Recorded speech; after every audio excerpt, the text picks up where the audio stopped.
Namaste and greetings. I, Ishani, researcher at IMPRI, Impact and Policy Research Institute, Prabhav एवं नीति अनुसंधान संस्थान नई Delhi, extend my warmest welcome to you all to IMPRI Web Policy Learning. Today marks the inaugural day of feminism, from suffrage to social media, reflection on the four waves, an online international winter school program, a 3 days immersive online certificate training course. This program is organized by IMPRI Gender Impact Study Center. Let's begin with a concise overview of the program to kick things off. Feminism as a social and political movement has evolved through four significant waves, each addressing the changing dynamics of gender inequality. From the early struggles for suffrage and legal rights in the 19th and the earlier 20th century to the fight for workplace equality and reproductive rights in the mid 20th century, feminism has continuously expanded its focus. The third wave challenged the intersectionality and cultural norms, while the fourth wave harnessed the digital platform to amplify voices against systematic injustices. This ongoing journey reflects feminism's adaptability in pursuing gender justice across diverse contexts. Feminism, from suffrage to social media, Reflections on the Four Waves, is a 3 days immersive online certificate training course designed to provide participants with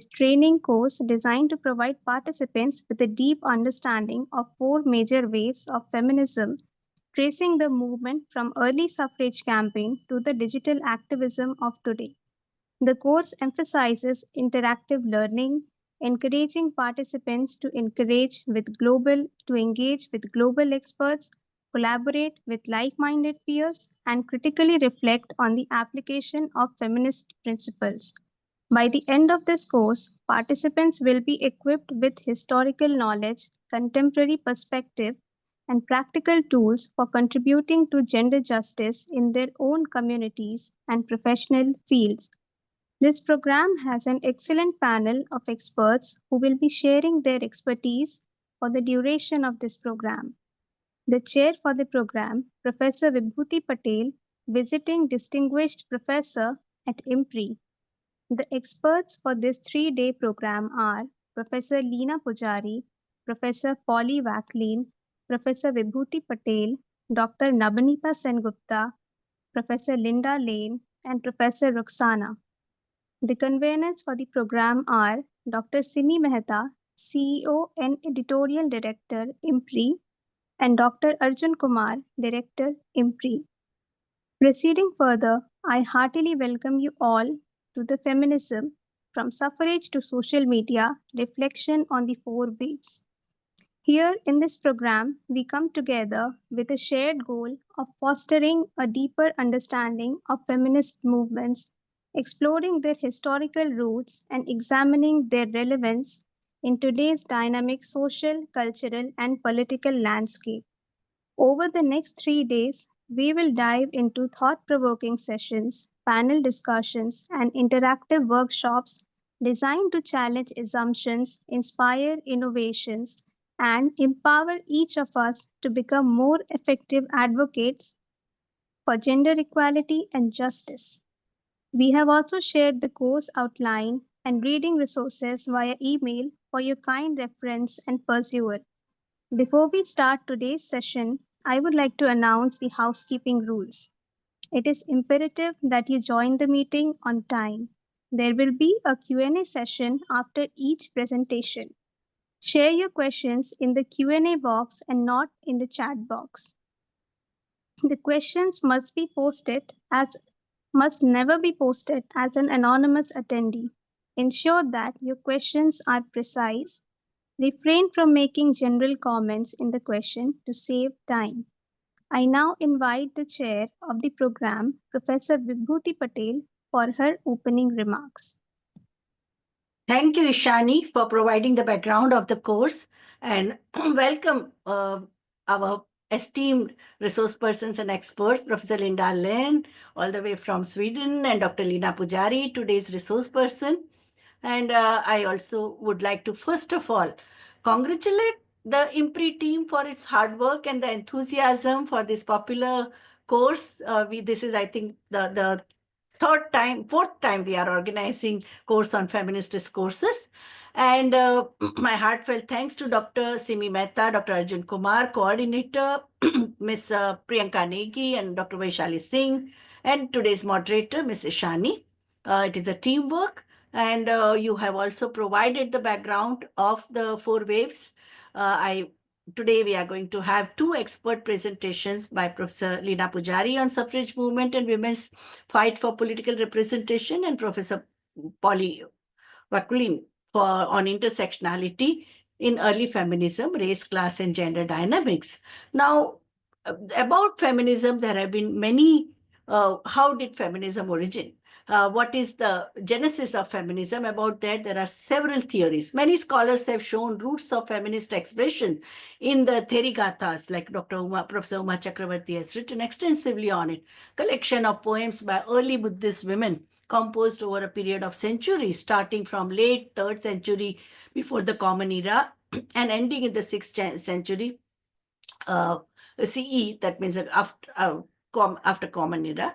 And the Western world, feminist scholars have sought to locate roots of feminism in ancient Greece with Sappho in 570 BCE, and in medieval world in the 12th century, in the 14th century, all those women who were killed as witches from 13th century to 18th century, they also were trying to challenge the patriarchy in their own way.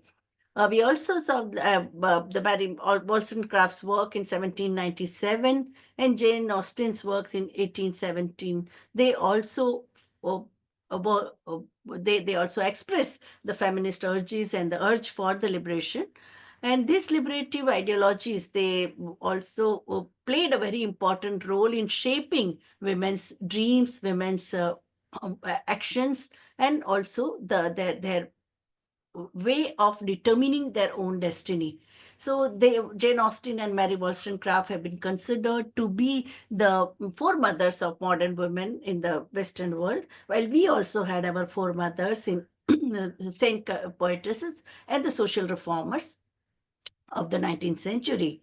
The main concern why we consider that first wave of feminism started with the suffrage movement, because for the first time women's collective voice demanded citizenship right, because expression of freedom and liberties are one thing, but demanding citizenship right, and the whole declaration that came out in Seneca Falls Convention 1848, where 300 men and women rallied to the cause of equality for women, and they demanded all the constitutional equality. So I think that is a very important concern.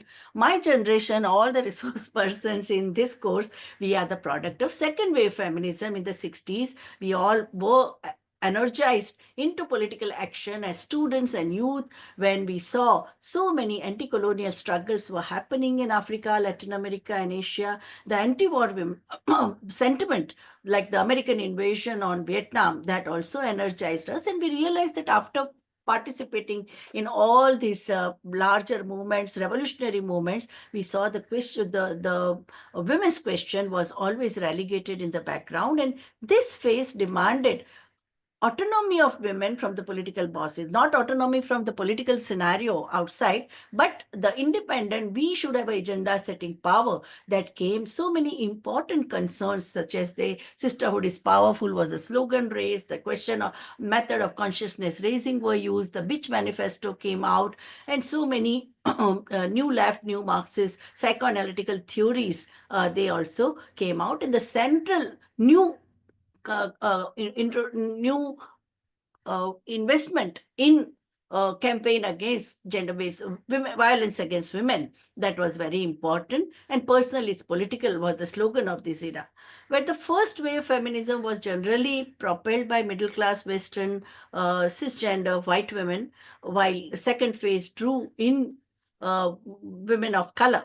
from the developing nations, seeking sisterhood and solidarity, claiming women's struggle as a class struggle. And it was a very, very important phase where decolonization and rooting of feminist concerns in the local soil happened.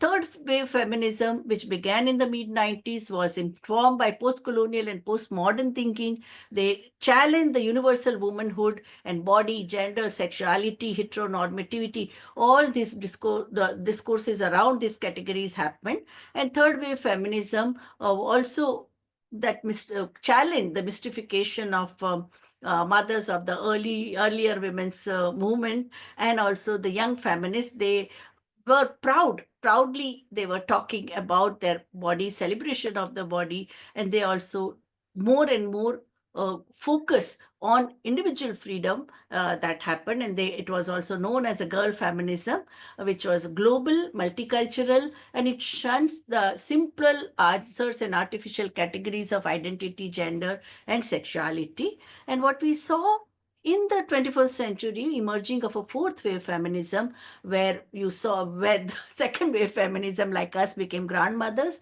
and the new generation of women in their 20s and 30s, they started talking about intersectionality, where women's suppression can only be fully understood in the context of marginalization of other groups and genders. And feminism is a part of a larger consciousness of oppression, along with racism, ageism, classism, ableism, and sexual orientation. So we are going to have a very, very intense and interesting deliberations on these four waves of feminism. We have a very, very committed feminists who have dedicated 3 to 4 decades of their life, and they are also humble enough to accept plural understandings of feminism. They are going to have very interesting dialogue with you, the fellows. And now I request IMPRI team to take over.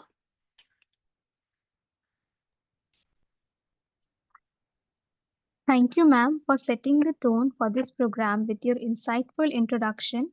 We deeply appreciate your guidance and vision in shaping this initiative, and your opening remarks have truly had a strong foundation for discussions to follow.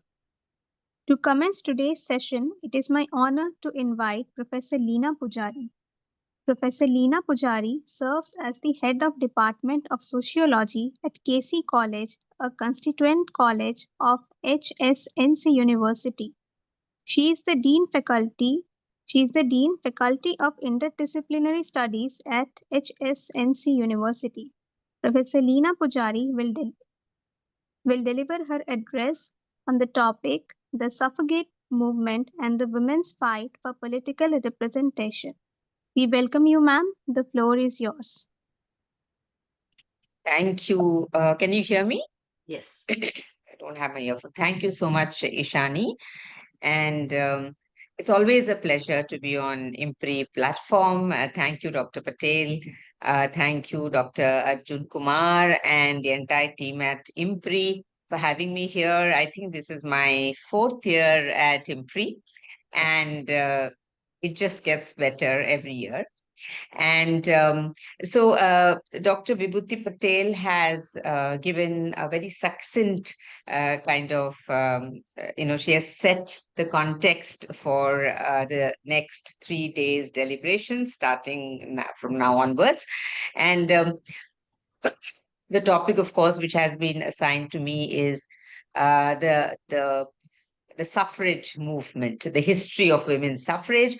So initially, when I looked at it, and I kept wondering as to how does one do justice to this, because it's a very broad canvas. Every country will have its own struggle for women's suffrage. And that set me thinking. And so, this was kind of the 2 challenges, as I said, 3 challenges that I saw in front of me. One is, how does one pick and choose? And the second is, the women's movement is about a whole lot of things. It's not just about one issue. It's reproductive rights, right to vote, right to education, right to be able to work outside the home, to earn money, so on and so forth. And how does one and you see it's all entangled. So how does one disentangle one thread and then just talk about it? And of course, also, history is never a linear narrative. I think it was Gloria Steinem who said this. It's never a linear narrative, because it's not just about what happened, but also about what did not happen, and or what was not visible. So this is a very delicate task, but I hope in the next 40 minutes or so, I'll be able to do some justice to this whole movement. I'm not getting into what feminism is, because Dr. Patel has spoken about it. I will begin straight away with the women's suffrage movement. And here I must tell you that I decided to focus on America. I decided to focus on USA, and I kept thinking about why USA, for example, why not European countries, or why not India or other countries. And then, it so happened that I think the struggle, the campaign for right to vote for women has been the most intense in these two countries, Britain and USA. It has been a long, arduous struggle, but it's not that these two countries were the first ones to grant voting rights to women. These two countries came much later. So today I'm going to focus on America. Also, before I actually start sharing my PPT, I think it's important for us to understand here that the suffrage movement is extremely important, because it foregrounded women's political representation and the right to vote. The movement, and it's like, so I think if one were to go back to now, so one wonders, where did it all begin and how? I mean, was it the Seneca Falls Convention, as Dr. Patel just mentioned, when in the Declaration of Sentiments that came out of it, there was a very clear call for women's right to vote? Or was it before? Like, we have had feminists saying that in America, it was not about when they will gain the right to vote. Instead, it was when they will regain the right. Because in the colonies, women had the right to vote, but which they lost subsequently after independence. Just give me a moment. I will just share my screen and we go from there. Okay, is it visible? Can you see my screen? Yes. Yes, ma'am. It is visible, right? Okay. One sec. Okay. Make it the slideshow mode, no, Rina? It's in It is. So can you see the screen now? It is slideshow. It is slideshow, but your but it slides is are done on. Acha, acha. Can you see it now? This Yeah, was we the can see title. it, but the font size is very small. So if you make it a slideshow, Full we screen. will be Full able to read Full it. No? screen, you mean? Okay. Ah, ठीक है. Is can it you- okay in a now? working mode. Yes. Now it is fine. Yeah, so Yes. it's the first one. Yeah. Okay. So just a sec. Why is this slideshow? First. One sec. Yeah. So this is a table that I thought I will just kind of present before you for you to understand, to kind of give you an overview of what it all looks like. It's not that I put all the countries, but just to tell you about where, in which year women got the right to vote. So, New Zealand was the first country in the world which actually gave women the right to vote, and that was in 1893. And then came Australia, then came Finland. And as we scroll down, you will see Britain was 1918 and USA was 1920. And the most recent has been in 2011. That is when in Saudi Arabia, women got the right to vote. And in between, you can read it for yourself about when women got the right to vote. And let me tell you, each country had its own story, its own narrative, its own struggle of being able to vote, of being granted suffrage rights. But as I said earlier, and I repeat, it was very intense. It was a long, arduous struggle, especially in America. It was almost a 72-year-old campaign.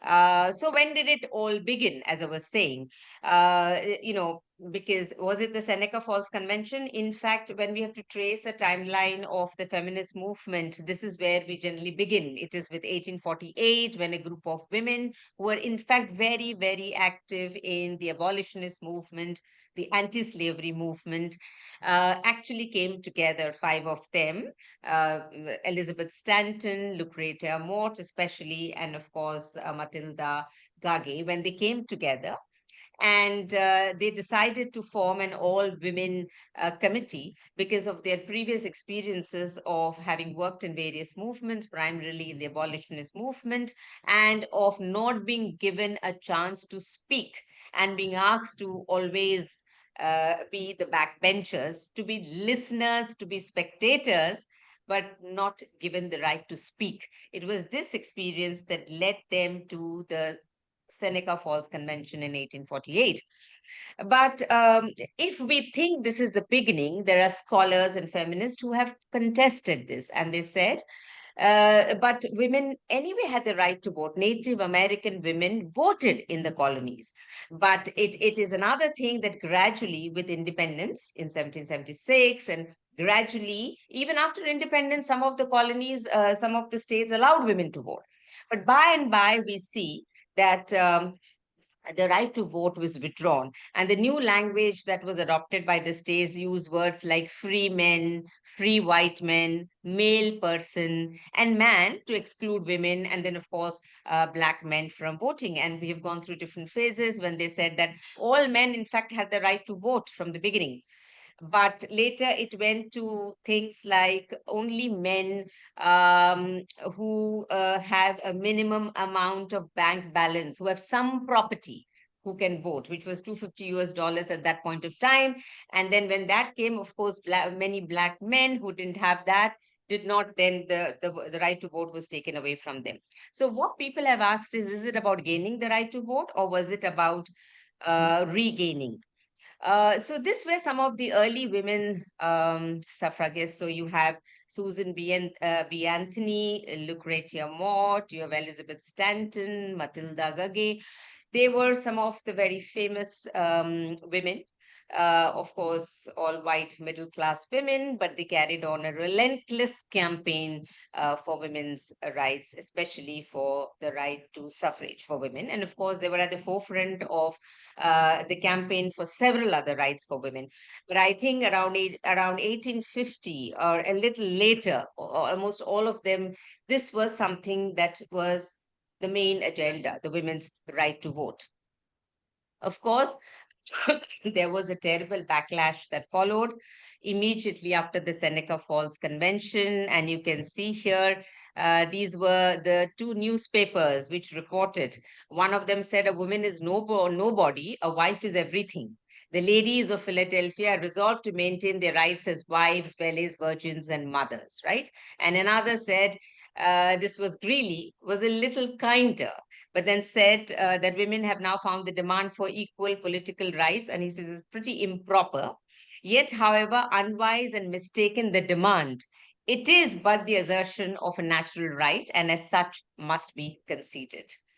Um, then, before I go to the entire movement, it's, I think, pertinent that I spend a little bit of time on the anti-suffrage people who opposed women's right to vote and why they opposed. And one can see the echoes of these arguments in several other countries. Similar arguments were also made in the context of India as well.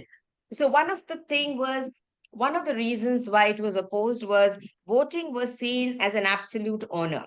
It was seen as something that gave men a lot of prestige, right? It was an act of courage. And, these were the enlightened men who could use their power to make the right kind of choices, to elect the right kind of people.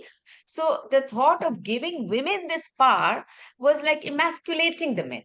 And men felt emasculated. They felt that they were being stripped of their manhood and their masculinity. If women were to share this power with us, it was just not acceptable. And then there were other arguments which said, but she was already very powerful inside the home. I mean, she was reigning there. And, and there were constant references made to her special nature, the essentialism that we generally know, which is selflessness, her patience, her perseverance, her ability to look after the family, and, she's already doing a wonderful job. And why is it that you want to disturb that and bring her out into the public space? And there was this, of course, will lose their, the most important argument was that which came from the scientist, the scientific justification, rationalization of why women should not step out of the private sphere onto the public space. I mean, starting from Darwin and a host of others, your political philosophers, scientists, and other very important men in positions of power. Psychologists constantly kept talking about how a women's spoke about the small size of a woman's brain, so she therefore she cannot think, she cannot be critical, she doesn't have that kind of power, and the only thing that she's good at is sewing and needlework. That is what she's good at. And she cannot be a mathematician. And of course there were constant references to the fact that her reproductive capacity would be disturbed if she decided to step out of the house to vote, because childbearing and childbirth draws a lot of energy, and this will be requires a lot of energy, and this will be impacted if she decides to step out onto the public space. And then we will have children who are shriveled, who are stunted, and we don't want to take this kind of risks. So, okay, so these kind of theories were they were the reigning theories at that point of time. uh, and also that a woman is anyway, she is very good at the whole idea was, let not women get the right to vote, because let her be confined to the home, because she's doing a very important task of nation building. And capitalists, especially at that point of time, said that, with industrialization, with a lot of demands placed on men to work outside the home, you needed people to look after the home as well, and women were best suited to do that. So why do we the whole argument was that, why do we want to reverse the gender roles? Why do we want to disturb them? These are very revered, these are well established, and it makes the society stable. And if women were given the right to vote, then there would be a lot of instability, and that would disturb the social order. In fact, she was often referred to as a preventive philanthropist, who does a lot of charity, who does a lot of good for people, and it's best that she remain this way. But there was also a fear that women will become very powerful and will block economic interests. So one of the main pockets of resistance was the liquor barons, who actually resisted fiercely the entry of women into politics, because they feared that women will come and vote en masse, and they will ask for a ban on liquor. So the capitalists were especially alarmed at the prospect of women venturing into politics. But notwithstanding these arguments, and of course, resistances, the women's suffrage movement carried on a relentless struggle, hoping to achieve the right to vote as soon as possible. So, the another very important thing that we need to understand here, I think the suffrage movement in America was part of the abolitionist movement.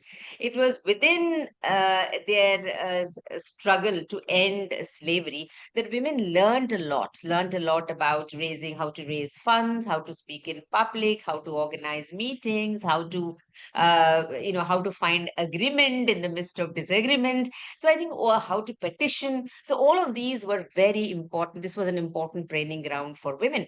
And in fact, there was a powerful union for abolition and for women's suffrage, and as a result of which we had the American Equal Rights Association. That was the Equal Rights Association, where you had the abolitionists as well as those who stood for women's right to suffrage. So rights of both African American and the middle class white women.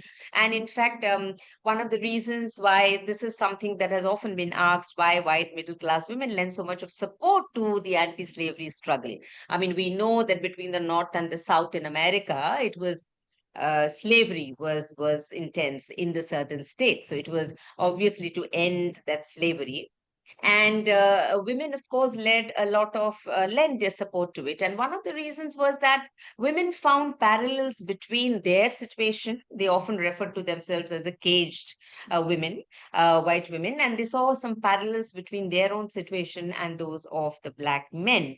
And they said, our lives are nothing short of slavery. We also have to endure a certain kind of slavery. Of course, this was, of course, contested, and we'll come to it later about how it was qualitatively different, both the situations. Nonetheless, uh, so um, so basically, once the women lend their support to the Republican Party, in fact, in its fight against slavery and its attempts to end slavery. And once slavery had been abolished, I think it was the 13th Amendment in 1865, if I'm not mistaken, once slavery came to an end, women in the movement naturally looked up to the Republicans to give them the right to vote. But immediately after this, there was an interesting debate that ensued. And the debate was about, who do we give the right to vote to? Do we give it to Black men or do we give it to women? Right. And in fact, some of the Black men said, one of them said that it's very simple, that if I want my right to vote, if I ask for right to vote, I'm also asking it for my mother and my wife and my sister. It's not just for me alone.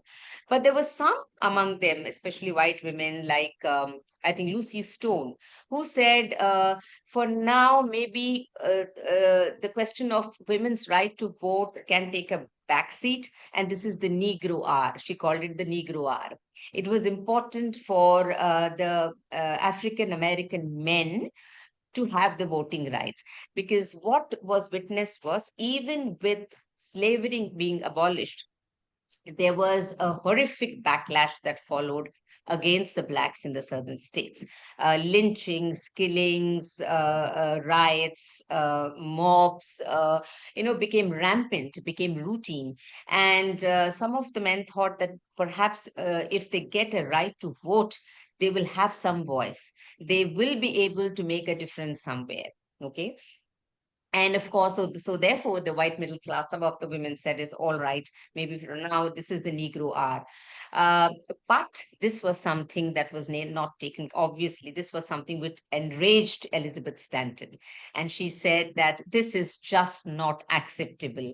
We didn't support the cause to discover at the end of the movement, with slavery being abolished, that our cause now has to be put on the back burner and something else has to take precedence. And she says, I mean, this is expedient and not acceptable to us. In fact, she was the one who said, this is the manhood suffrage that we are talking about. But there were other aspects to it. So, for example, the Republican Party wanted the black votes, and therefore they were in favor of granting voting rights to the blacks and not to women. Women didn't matter at that point of time. Um, in fact, this was the statement that Elizabeth Stanton made, and in fact, which made a difference, in the sense she said that, and this is when it became evident that racism was seeping into the Equal Rights Association, right? So racism was seeping into the Women's Suffrage Association. She said, "Are we sure that once entrenched in all his inalienable rights, he, meaning the black man, will not be an added part to hold us at bay? It is better to be a slave of an educated white man than of a degraded, ignorant black man," right? And she, of course, as I said, labeled this as manhood suffrage. Now, this was something that put off many black women. In fact, African American women like Sojourner Truth, who until that point of time, in fact, she herself was opposed to the fact that opposed to the idea of black men getting the right to vote and not women. But with these statements coming in one after the other, even she too became very suspicious of what was happening in the women's movement. And it was this, in small incidents like this, was actually marked a split of the association. And the American, which is the Equal Rights Association, where we saw both African Americans and women together fighting for their rights. After this, we noticed a split. And the split was, of course, because the 14th Amendment gave men the right to vote, and the 15th Amendment said it prohibited disenfranchisement on the basis of race, which ultimately meant that Black men got the right to vote.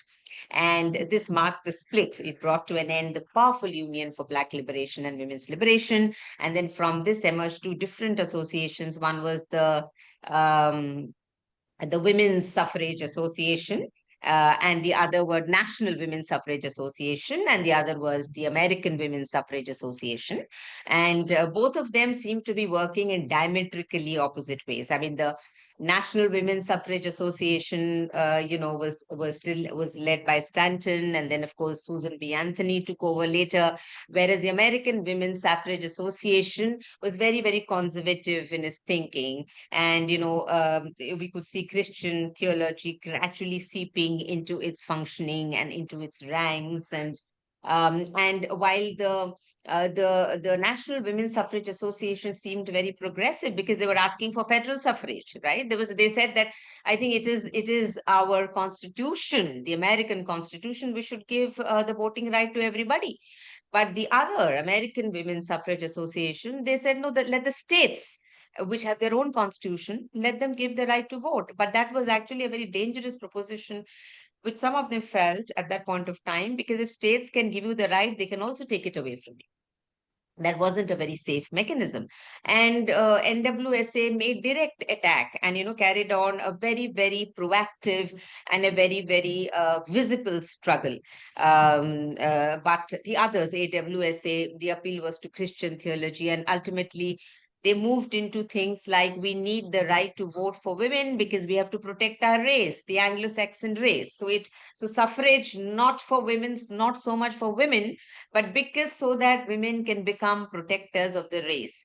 And I think we find a similar kind of tone, which also resonated in India when women wanted political rights. This is what they had to say, that we ask for rights, not for ourselves, but so that we can sort of kindle in our children, the stirrings of a nation, and we can contribute to nationhood and nation building. So and then it got justified. It was never about you getting a right to vote for yourself because you had to further your own rights or advance the cause of women, but it was always for the sake of a larger cause. And that's what happened also with AWSA.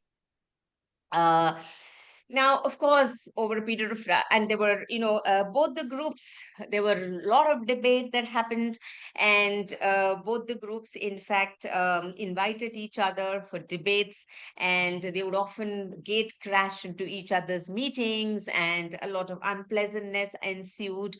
But finally, they saw some cause in coming together. And so the two groups merged. But when they merged, what came out of it finally was an extremely hierarchical organization and a very racist organization.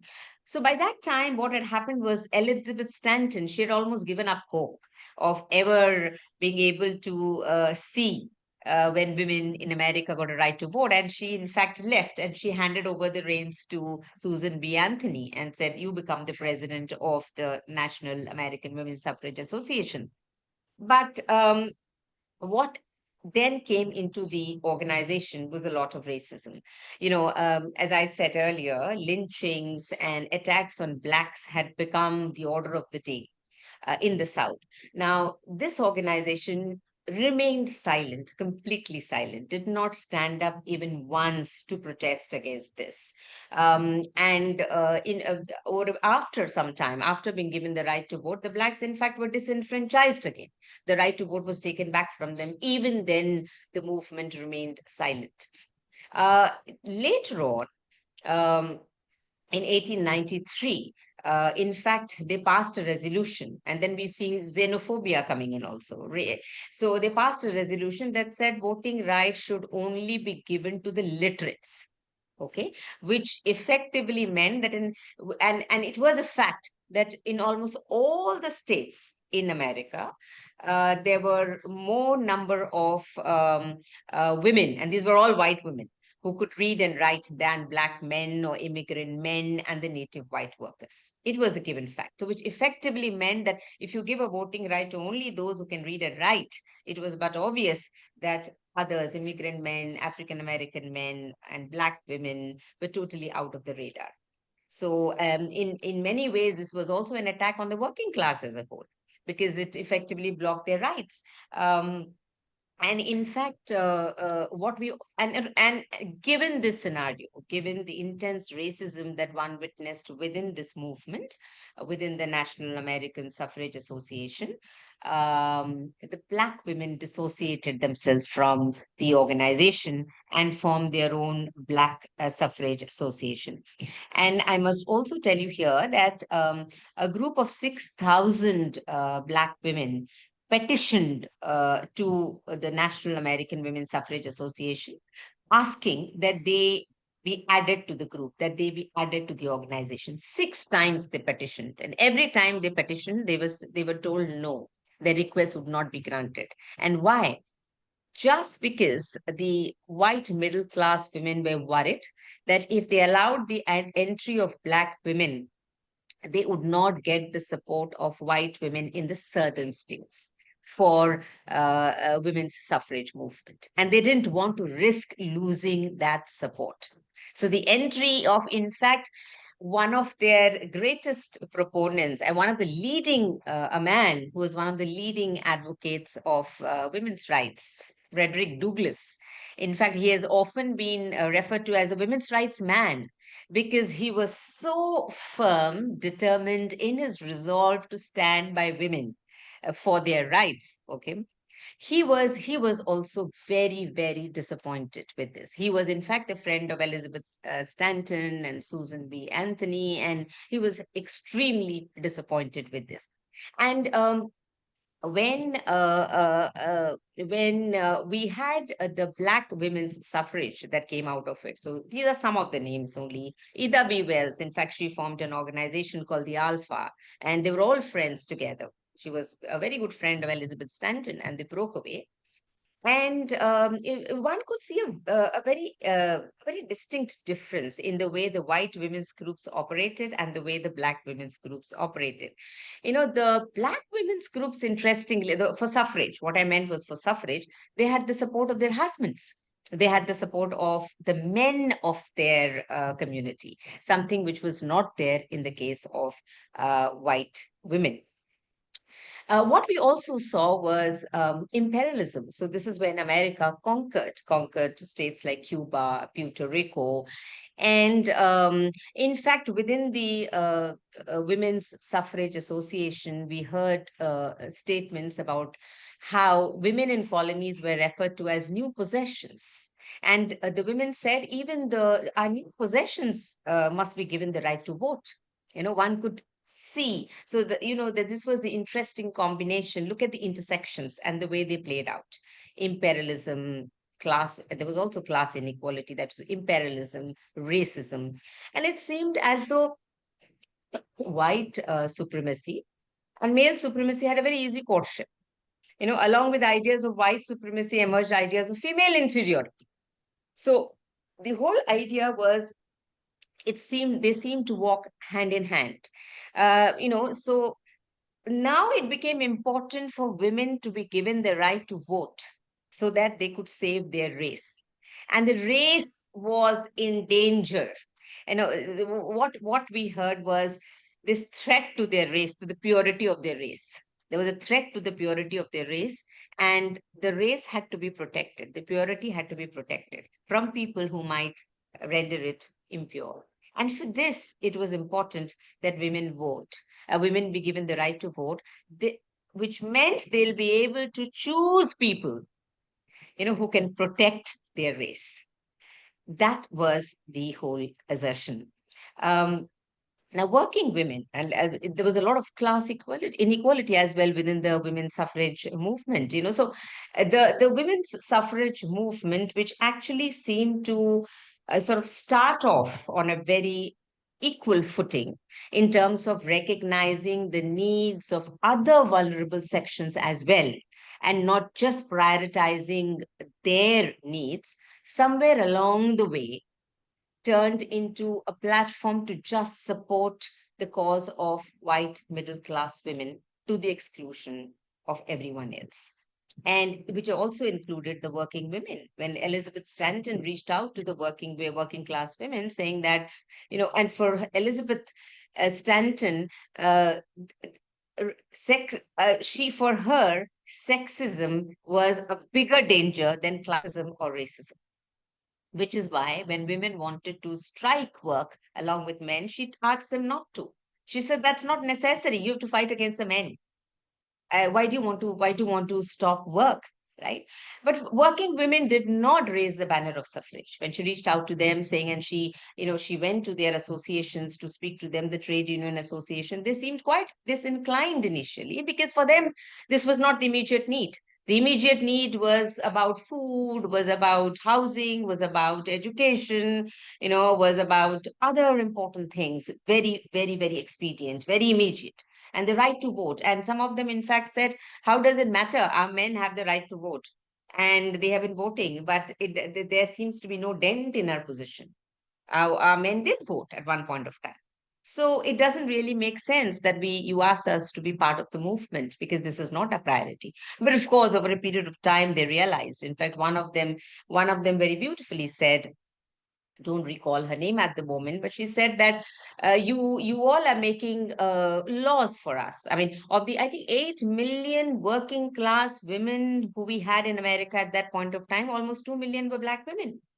And what they were saying is, all the laws that you have made for us, for our protection, doesn't seem to work. We toil hard, we work very hard, but the laws don't seem to protect us. The policies don't seem to protect us. And it is then that they sort of realize that it is important for them, for example, to sort of, I think I have another 5 minutes or 6 minutes. Is it 5 minutes? I'll wrap up. I think it's almost 6, so I'll just wrap up in 5 minutes. And that's when they made it they agreed to join the right to vote, because they were convinced that with the right to vote, they would probably be able to make a difference somewhere. And then, of course, with all this, with the different kind of amendments and different kind of convention resolutions that were passed within the women's suffrage movement. There were different resolutions in 1867, 1899, 1879, and finally, of course, in 1920, we had the 19th Amendment, which gave women the right to vote. And this was known as the Anthony Amendment, because it was named after Susan Anthony, who did not, of course, live to see the day. But this, of course, marked the end of the struggle. But of course, it didn't mark it. Even when they got the right to vote, they were not allowed to vote. I think in 1922 in Georgia, Atlanta, about 250 colored women went to vote, and they were turned away. And they were told that they will not be able to vote. So, and that of course needed a little bit of struggle again. So the right, if we look at the women's suffrage movement, what we see are, especially in the context of America, the intersections and how they play out, that becomes very interesting. Class and race and imperialism, it's very interesting to see, and how these acted as obstacles. Just to quickly, 2 minutes, and we in India, when one talks about, I don't know if we have a session on that later, on the suffrage movement in India, but it was very interesting that when women wanted the right to vote in India, this was in British India and colonial India in 1920s and 1930s, women could never ask it for themselves. Whether it was the right to vote or right to stand for elections, they could never ask it for themselves, but it always, the language, it had to be couched in the name of, in the larger social good, so that we can become better wives, better mothers, raise our children well. And finally, when women got a right to stand, they wanted to stand for elections in the municipal elections, and they said, see, after all, what do people do in the municipality? It is just an extension of the work that women are already doing at home, and we are very good at it. So why don't you just give us that right to stand for elections, so that we will do what we are already good at home? So I think I will just stop here, because I don't want to exceed my time. And thank you so much. Take questions if you have. Thank you, ma'am, for your comprehensive and engaging talk with us. I now invite Professor Vibhuti for her remarks. Uh, Thank you, Professor Lina Pujari, for bringing out the women's collective quest for citizenship right and most important right to vote. I think most important aspect of that, and there are so many historical parallels also about how working class women and the middle class feminists, they were, even in American context, they were at loggerheads. The most revered trade union leader of America, Mother Jones, she also was hostile to suffragists because she said that you don't need vote to raise hell. No, that was a famous quotation of hers. And she also pointed out that women of Colorado had a vote and failed to use it to prevent appalling conditions that led to labor violence. And she also considered suffragists unwittingly, they duped the class war, they betrayed the working class. And she also argued the suffragists were very naive women who unwittingly acted as a duplicitous agents of class warfare.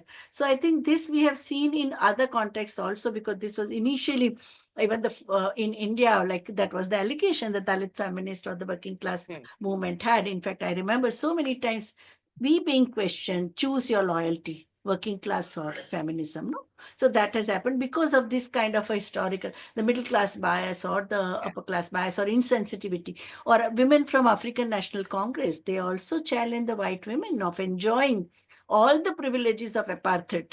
And their feminism, their sisterhood was not, it was a hollow sisterhood. It never, well, none of them stuck out their neck against extremely exploitative and barbaric violence, which was meted on African on women in the mines and factories and farms. No, so I think this is a very important historical the contradiction that we see. But at the same time, we have also seen Gandhiji got his inspiration of satyagraha from the suffragists, because he said that in the such a cold, windy winter, these women standing for hours together with their placard that women have a right to vote, that really impressed Gandhiji as a young student who was studying in Britain. So I think we live in the midst of these contradictions. And I think we have a very important scholar who has done a lot of work on intersectionality, Professor Linda Lane. We would also like your response on the Professor Lina Pujari's. So where do I start? I would just like to say thank you. As an American sitting here listening, I felt, wow, I'm impressed. It was a lovely, lovely lecture with lots of really in-depth information that I think our students can learn from. I would just like to perhaps add two things. First of all, as you so clearly portrayed in your lecture, that this is, these women, they had their hearts in the right place, if you want to put it in that perspective, and kind of in a very positive manner. They wanted the right to vote, but at the point, and I think where we are still dealing with the contradictions and the conflicts in feminism today, is the fact that sometimes what I want conflicts with what other people want and what we need, and how do we find solutions.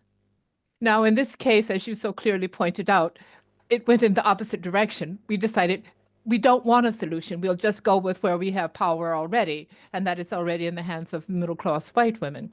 So it took, the struggle is never ending. And I think we have to keep our eyes open to the fact of, where power is and how it can delude us. I think somebody says that I don't, maybe it was from a movie, who knows, but the idea that, the devil is in the detail, how we work things out. So yeah, thank you very, very much. I'd just like to point out another thing too. Of all the women, the Black women that you mentioned here, I think it's kind of interesting to note that they were primarily from the South. Ida B. Wells was from Mississippi. Nannie Helen Burroughs was from Virginia. You didn't mention Anna Cooper, Anna Julia Cooper, but she was from North Carolina. The only exception was Sojourner Truth, who was from New York.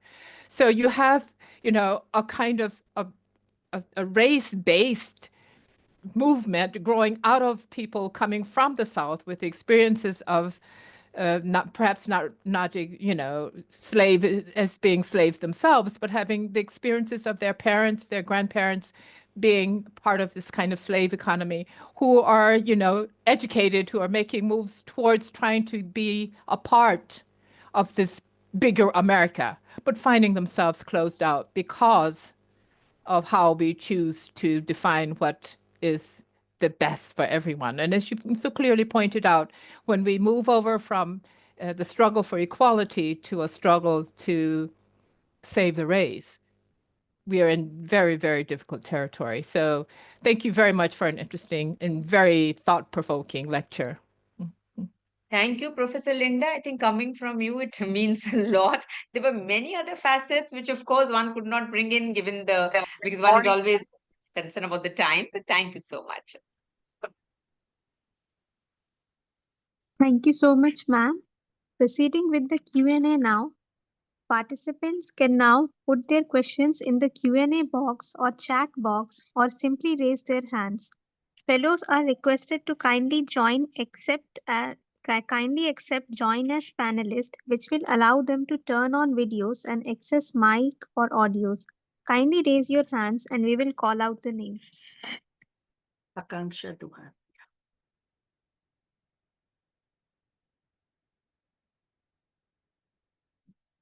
Hello, Ishani. Yeah, she is. You can unmute Akanksha ji. Yeah.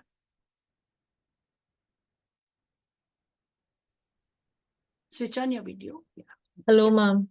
Yes. Hello. Good evening. A very good evening to all. Ma'am, my question is for Miss Dr. Leena Pujari.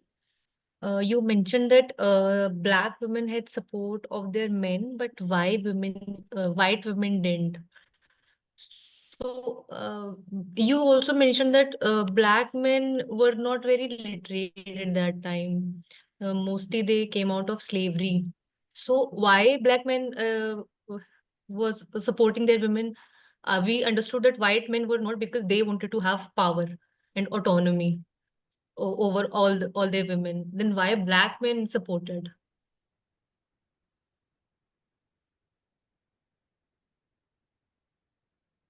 Can I answer that? No, ma'am. Yes. Yeah. So you spoke about education. In fact, Black men were not allowed to educate themselves. They were not allowed to do that, which is why quite a few of them did not get a chance. And with slavery, of course, it became all the more difficult. About why Black men supported their wives, especially when it came to or wives or sisters or whoever, they are women, with respect to the suffrage movement. Obviously, because you see, one of the binding factors there was race and class, which was the most important thing. And they saw the connection there. So as one of the Black men said, and if I could tell you his name in a minute, he said that if I ask for voting rights, I'm also asking for my wife and mother and my sister. And I'm very clear about that I want it.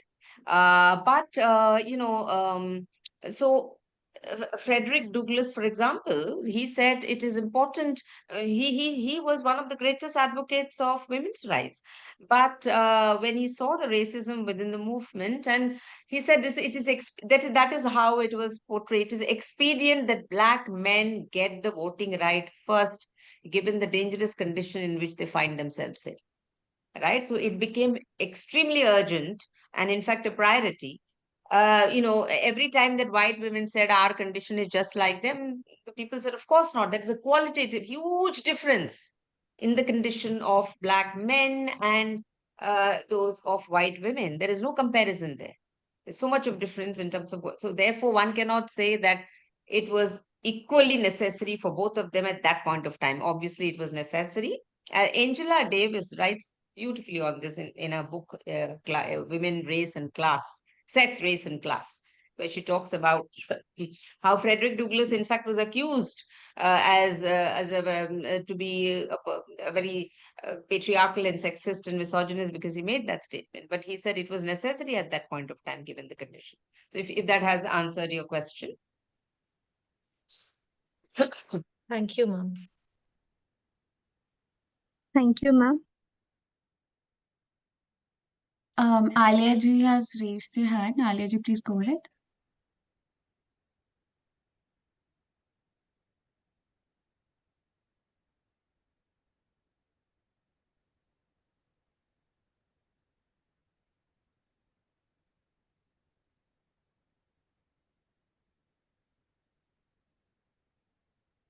Deepika ji can go ahead in the meanwhile.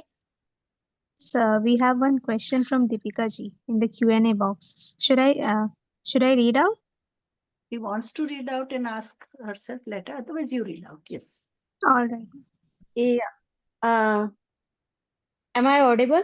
Yes. Okay. My question is that during suffrage movement, what are the impact of that movement on education at that time? And it was like in US and America. Okay. And the second question is that at that time, what about the education of women in India also? Means I want to know about the women education at particular that time in India and the foreign countries. I think I could respond to your question about India. India, Yeah. we had a very interesting, I would I recommend that you read this very interesting book, which is Critical Quest publication, which says, educate women and they will lose their nationality, right? This is what one of our freedom fighters had said, that, there was a big debate on the women's question on education for women in India. And in fact, one of the reasons why men responded to it was because of the British criticism that we are a barbaric country and look at how we treat our women. And our men didn't like it. Our upper caste, upper class men who were educated in schools and colleges established by the Britishers and later went abroad and came back and saw the difference. They definitely didn't like it, and they wanted to respond to this damning critique. And they started by educating their own child brides. But education was supported for women only so that she can become a good wife and good mother, not because she can have an independent identity for herself and work outside the home to earn money. That was definite no. And there was a lot of debate on the kind of education, and the kind of education was that women should only learn cooking, needlework. They should not learn science and maths. Science and maths was not for women. In fact, one of the thing that was told is women don't need to be in school from 8 to 4. Boys can be there, but women should come home by 12 noon and help their parents and help their mothers. Ultimately, she has to become a homemaker. What's the point of this education? So these were the kind of debates that happened, and many interesting things when it came to women's education. About women's education in America, I think Professor Linda, you can respond to it. I mean, what really happened to women at that point of time when they were fighting the movement for Well, suffrage? of course, education has been the I guess you could say the foundation of the American society. The whole idea is that all of capitalism builds on educating people in the American context, because the state is not there for you. You have to be educated yourself, and then you can make your way in life. And this has been a part of the American context since independence, really. So if we're talking about American middle-class women, they, of course, had they could use money. I mean, they had the wherewithal to get the kind of education they wanted. And of course, there were schools, the Seven Sisters, that are very well renowned in the American context in the northern states, these 7 very prestigious private schools where all of the upper class, people went. But one thing that is very important to note in terms of Black education, while it was true that to be able to read and write under slavery was considered a crime, and you could be actually lynched or killed for learning to read and write. So Black people learned to read and write, undercover. It wasn't something you could do publicly. But this does not mean that people were not educated. And we know that, because people moved around, and this was not true in the northern states primarily. And immediately after slavery, we have, again, this kind of philanthropic idea that we're going to help Black people become more educated, many of which, these very wealthy Americans started what is now known as historical Black universities and colleges in the American context, where they are spread all over the United States, so that Black people, both men and women, they were seldom, segregated in terms of race, or definitely not race, but in terms of gender. So you have this pearl band of universities and colleges that's grew up in the primarily in the American South from 1870 maybe onward, and of course these all became, in their own right, kind of places of education for the Black elite, which, probably wasn't the way they were planned, but this is what happened. So you have what was called the talented 10th. If we educate 10% of the Black population to lead the Black people, then everything will be better and better day by day. But then again, we still have the exclusion of working class people. And this is not just Black people, this is working class people in general, white, Blacks, immigrants, the whole crew. So, but then the American state steps in and says everybody has to be educated at least to high school. So again, it's complicated, but the American system more or less demands education as a way of moving forward in society. So while it has a lot of faults and it does a lot of things really poorly, education is probably one of the things that has been the mainstay of the American system and, kind of help make it what it is today. So yeah, education is very important, and it has been there all the while, even if it's, as I said, under complex situations and sometimes in conflict. We have another question from Meenal Nautiyalji. Meenal Nautiyalji, you can go ahead and ask your question.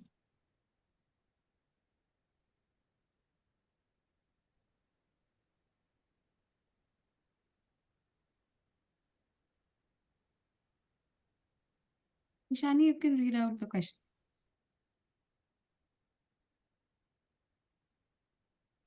Ruchi Bhattar.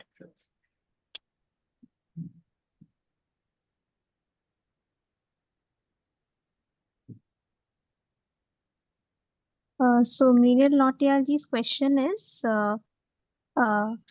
when Black men and women were put together to be decided who among the one should get voting rights, why didn't they choose their own women over the Negroes? Doesn't that contradict their own racist ideologies? That is Meenal Nautiyalji's question. Ishani, can you come again? I lost you in between for a second. Yes, ma'am. Yes, ma'am. I Yeah, can can read you that repeat again. the question? Yes. Yes. When Black men and women were put together to be decided who among the one should get the voting rights, why didn't they choose their own women over the Negroes? Doesn't that contradict their own ideologies, racist ideologies? I think I said, You are the same. yeah, I think I said that they asked it for everybody in their community, not just, they said that women should also get a right to vote and not just the men. Just They explain the difference between political connotations of Black and Negro, Dr. Leena. Okay, who is that? Is that what she wants? Ma'am, you I can think say there that. is some You can confusion please because respond. Negro Yeah. were earlier, they were Huh. called Negro. And when the civil rights movement started, the new nomenclature came as a Black American. Okay. Is that what she's asking? Because Yeah, because she is differentiating between Negro and Black. They said Negroes were only for men's right. That was the Acha. stand of the white women, suffragists, white suffragists. Yeah. Okay. Yeah. So does that answer her question? Hello. Yeah. So We can yes, go to, yeah, it's yeah. clear. We could go to Ruchi. Ruchi has raised her hand. Ruchi Bhattar. Hello, thank you so much for the opportunity.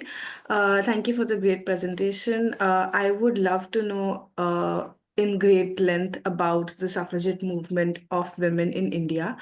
And I mean, if you could give an overview of that, or maybe, suggest me a few literature books or something on the lines, it would be great. Thank you. 100%. Yeah. So I think Dr. Vibhuti Patel will tell you the names of the books. Yeah. But what I can just tell you is we had a very interesting kind of debate that happened in India, even with respect to women's right to vote and stand for elections. And one of the things that I can tell you is that what became very apparent is the same thing, the fear as to why women have been asking for votes, why the fear that why women even asking for political rights. What is the need for that? Women don't need it. So if the women's movement, we didn't have a women's movement at that time because most of the women's issues were taken up by men, but we had women like Muthu Lakshmi Reddy, who was the first women councillor of the Madras legislature. Then we had Sarojini Naidu, and a very interesting appeal that Sarojini Naidu made, and she said that she was addressing the men, and she said, you needn't fear, we ask for this right, not for ourselves, or not because we want to sort of displace you from your privileged position. That's not the aim. We are asking for this because we want to contribute to nation building. We are asking for this so that we can be part of the struggle for Indian independence. So if you could, what was important was what was being, how you are articulating it, and what was the kind of language that was being used. If you constantly, if you're invoking, and there were constant references to women as Sahadharmani, to women as Sati Savitri, to women as this patient, very, very patient, restrained, balanced woman, then they felt safe to even listen to you. And then, of course, give you the rights, which we got ultimately. But of course, full-fledged rights came only with independence. So And the so same many kind women of from the fears. other colonies, like as Anne Besant, Margaret's sisters, they had also joined. They were in their own countries. They were fighting against both British colonialism and also fighting for women's rights. So they were also very active in All India Women's Conference, which was formed. And the whole 30 years of debate from 1920 to 1947, if you see, women were continuously demanding that there should be equality. Equal opportunity, equal voting right, and equal citizenship right. So right to vote in 1950, when we got, it did not come on platter. It did not fall on our lap. There was a constant debate among the freedom fighters, no? Because those who were conservative, they were not this thing. Even Savitribai Phule, when she fought for women's education, how much opposition she faced. And it was a content, when American women were fighting for right to education, it was also happening in India. So there are so many parallels in the history where you get the backlash, but at the same time, collective endeavor and the collective voice of women prevailed in the freedom movement. And we had the same thing, conservatives versus the reformers, Yeah. that we had those two groups and the debates ensued all the time. Yeah, I think it is captured in Dr. Meera Desai's book, Women in Modern India. That was a PhD thesis which came out as a book later on. And and also some of the articles by Veena Majumdar where she talks about the history of voting right in our country. Yeah. So our second resource person is also here. Yeah, I know. Dr. Polly Bantwin. We are now eating on her time. So all those who have many more questions to Professor Leena Pujari can write in the chat box or her email ID. You can get the more advice and guidance from her. Thank you, ma'am, for your enlightening session and patiently answering all the questions. We hope to see you in future IMPRI events. Thank you so much. Thank you. Thank you. Moving on to the next session, I am now honored to invite Professor Polly Vacklin, Professor, Department of Women's Studies, Guwahati University, to address us on the topic of intersectionality in early feminism, race, class, and gender dynamics. We welcome you, ma'am. The floor is yours. Thank you so much for your introduction. Actually, I was listening to the prior speaker. And thank you so much, first of all, Professor Vibhuti Patel, for giving me this opportunity.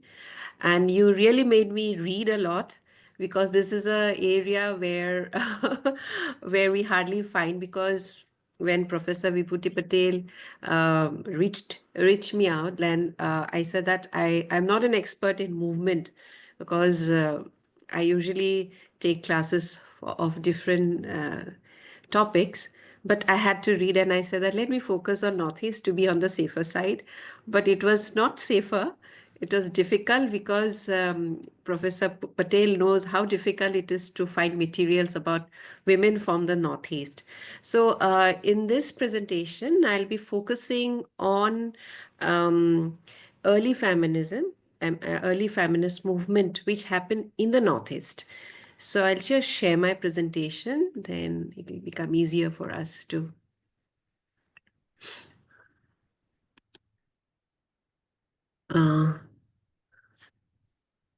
I'm not sure if you can see it there.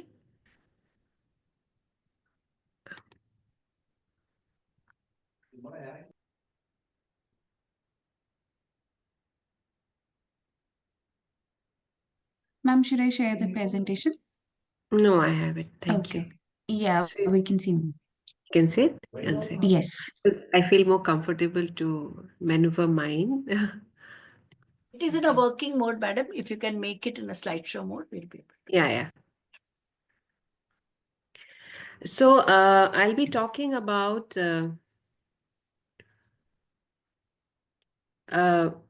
intersectionality in early feminism, race, class, and gender dynamics. And I think today is your first session. So you have already been oriented regarding, I'm trying to make the, okay, one sec. Did I miss the screen? Because Zoom is something new to me. For us, we are able to see. So I can't see my slide. Oh my God, we are able to see it. Yeah. Actually, I lessened it. Maybe I have to pin it. Yeah. 1 minute. Huh?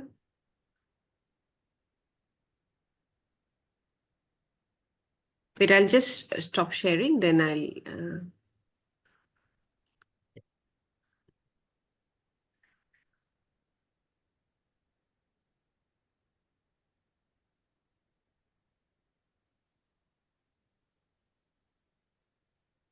Yeah. So I'll be talking about the early because I've been listening to the prior panelist, and I think she already talked about early feminism, what it is about, and intersectionality, because I heard her talking about Black feminism. So when we talk about early feminism, just a brief introduction, it refers to the first way of feminism. And the first way of feminism, it's tied to the first formal women's rights convention that took place in 1948, and where different rights were highlighted. And one of them were the most prominent of all those were about right to vote in election, which is also known as suffrage movement. Education was also an issue that was highlighted or received attention during early feminism, and also property rights and legal rights, marital freedoms, and organizational leadership. So these were the different issues that got highlighted during early feminism. And when we talk about intersectionality, because this is which I want to highlight upon, intersectionality, as we are all aware about that, this word itself was coined by Kimberly Crenshaw in 1988, and it was in an article. And I'll be sharing this slide with you. So, and this article, which again, there was few more write-ups on this article, and it got, she uses word in intersectionality in few more articles, and that is how it got popularized and got accepted as a theoretical concept. And here, what she wanted to highlight is that the experience of Black women are different. And she added another lens, like it is when we talk about intersectionality, like there are different lenses which intersect. And when we look at any aspect from the intersection of different lenses, we see the things in a better way. For example, if you're seeing with just a lens of green, then we see the world to be green. But she said that why just add green? there are also other lenses, like the world is not just green. If you add green and red, maybe you see the other colors. So it is different lens. So these lenses, she has used different socio-cultural parameters to talk about how, if we look at the world through different lenses, we see different prejudice. But in Kimberly Crenshaw's lenses, she used two lenses, race. She added the lens of race to see the different prejudice, and that is what intersectionality is all about. But subsequently, so she tried to relate race and genders, and to see the different prejudice when we look at gender through the lens of race also, and and how it resulted to different type of conversions of discrimination and disadvantage. So this is what intersectionality is all about. But with due course of time, that whole spectrum of intersectionality, it broadened.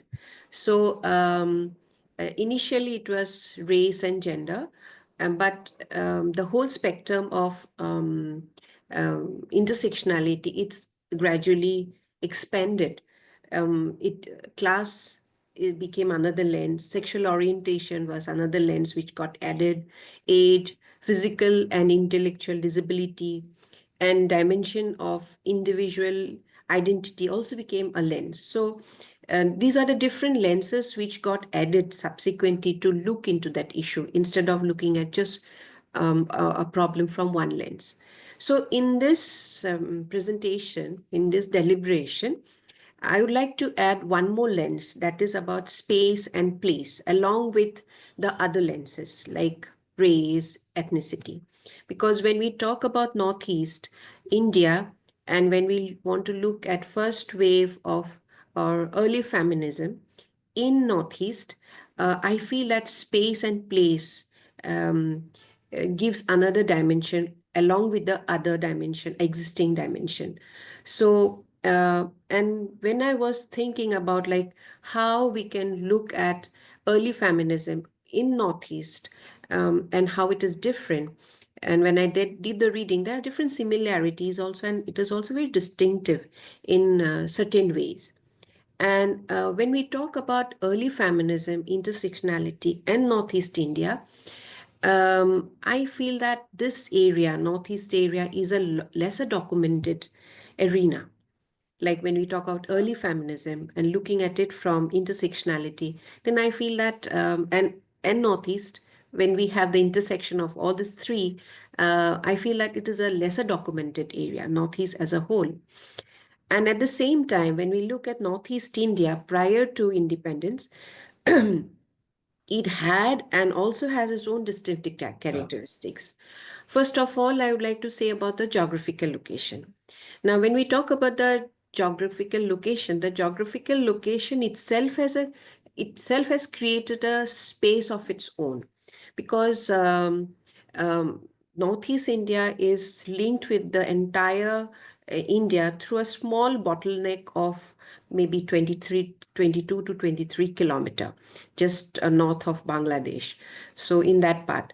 So, that was a geographical location, isolation. That landlock kept Northeast isolated for a long period of time. And when we are talking about early feminism, we are talking about that arena where we didn't have internet, where we didn't have the only mode of communication was through land communication or telegram communication or postal snail. So I'm talking about that period of time where that bottleneck isolation meant a lot for it to be isolated. So that was one, and maybe that isolation has created, kept it very distinctive in its own way.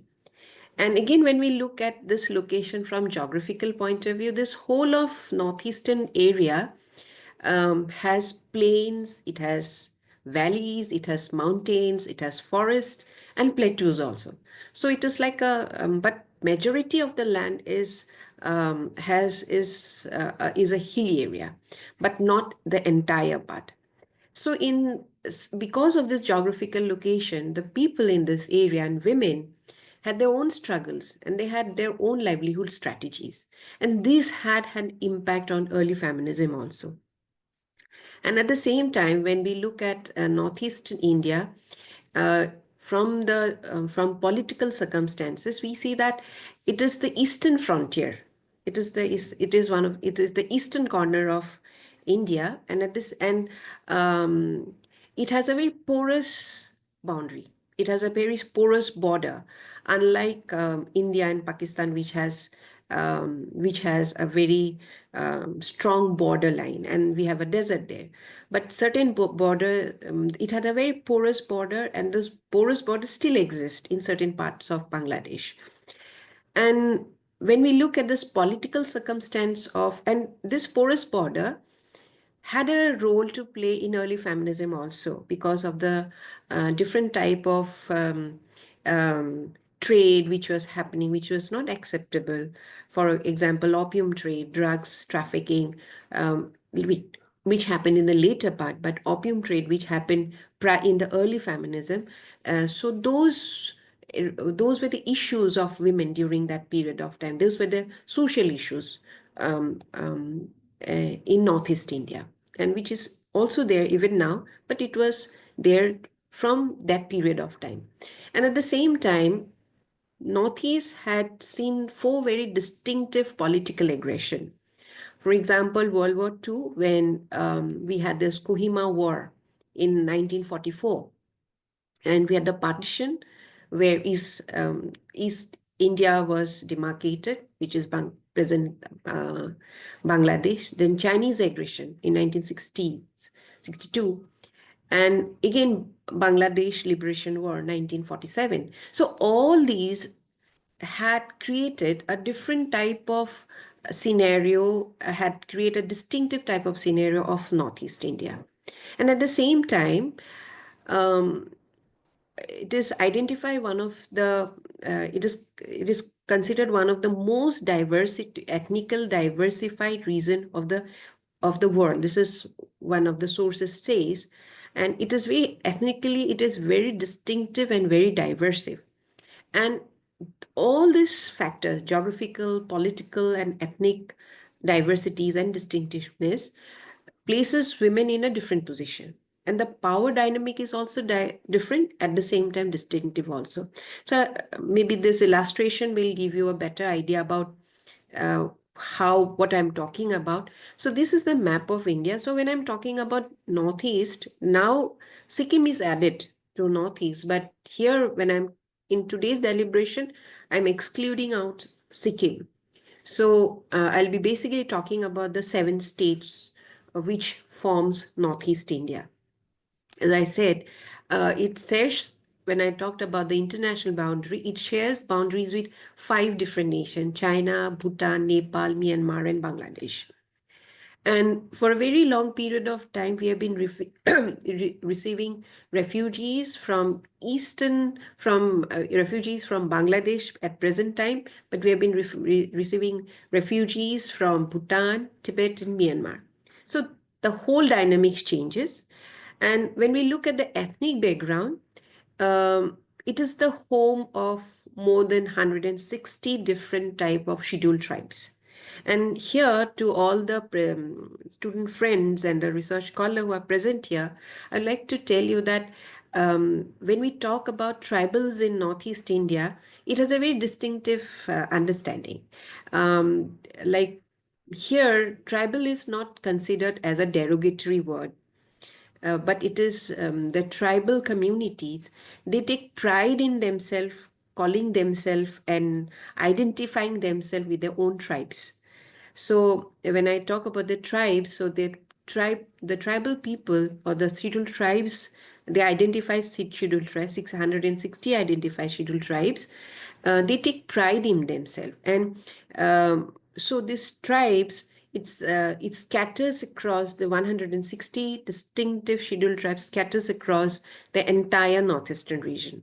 And when we look at the ethnic groups, there are 475 ethnic groups in Northeast India, and more than 400 languages, dialects spoken in Northeast India. And but it consists of only 7.7% of country's territory, and only 3.78% of country's population. So this whole diversity happens within 3.7, nearly 4% of country's population. And if you see the state of Meghalaya, only Meghalaya is a matrilineal society.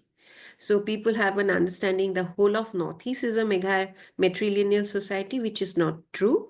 Only Meghalaya happens to be a matrilineal society where there are 3 different tribes, Khasi, Jayantiyas, and Garos, who are matrilineal. The rest of the tribes in Northeast India are not matrilineal, they're all patrilineal.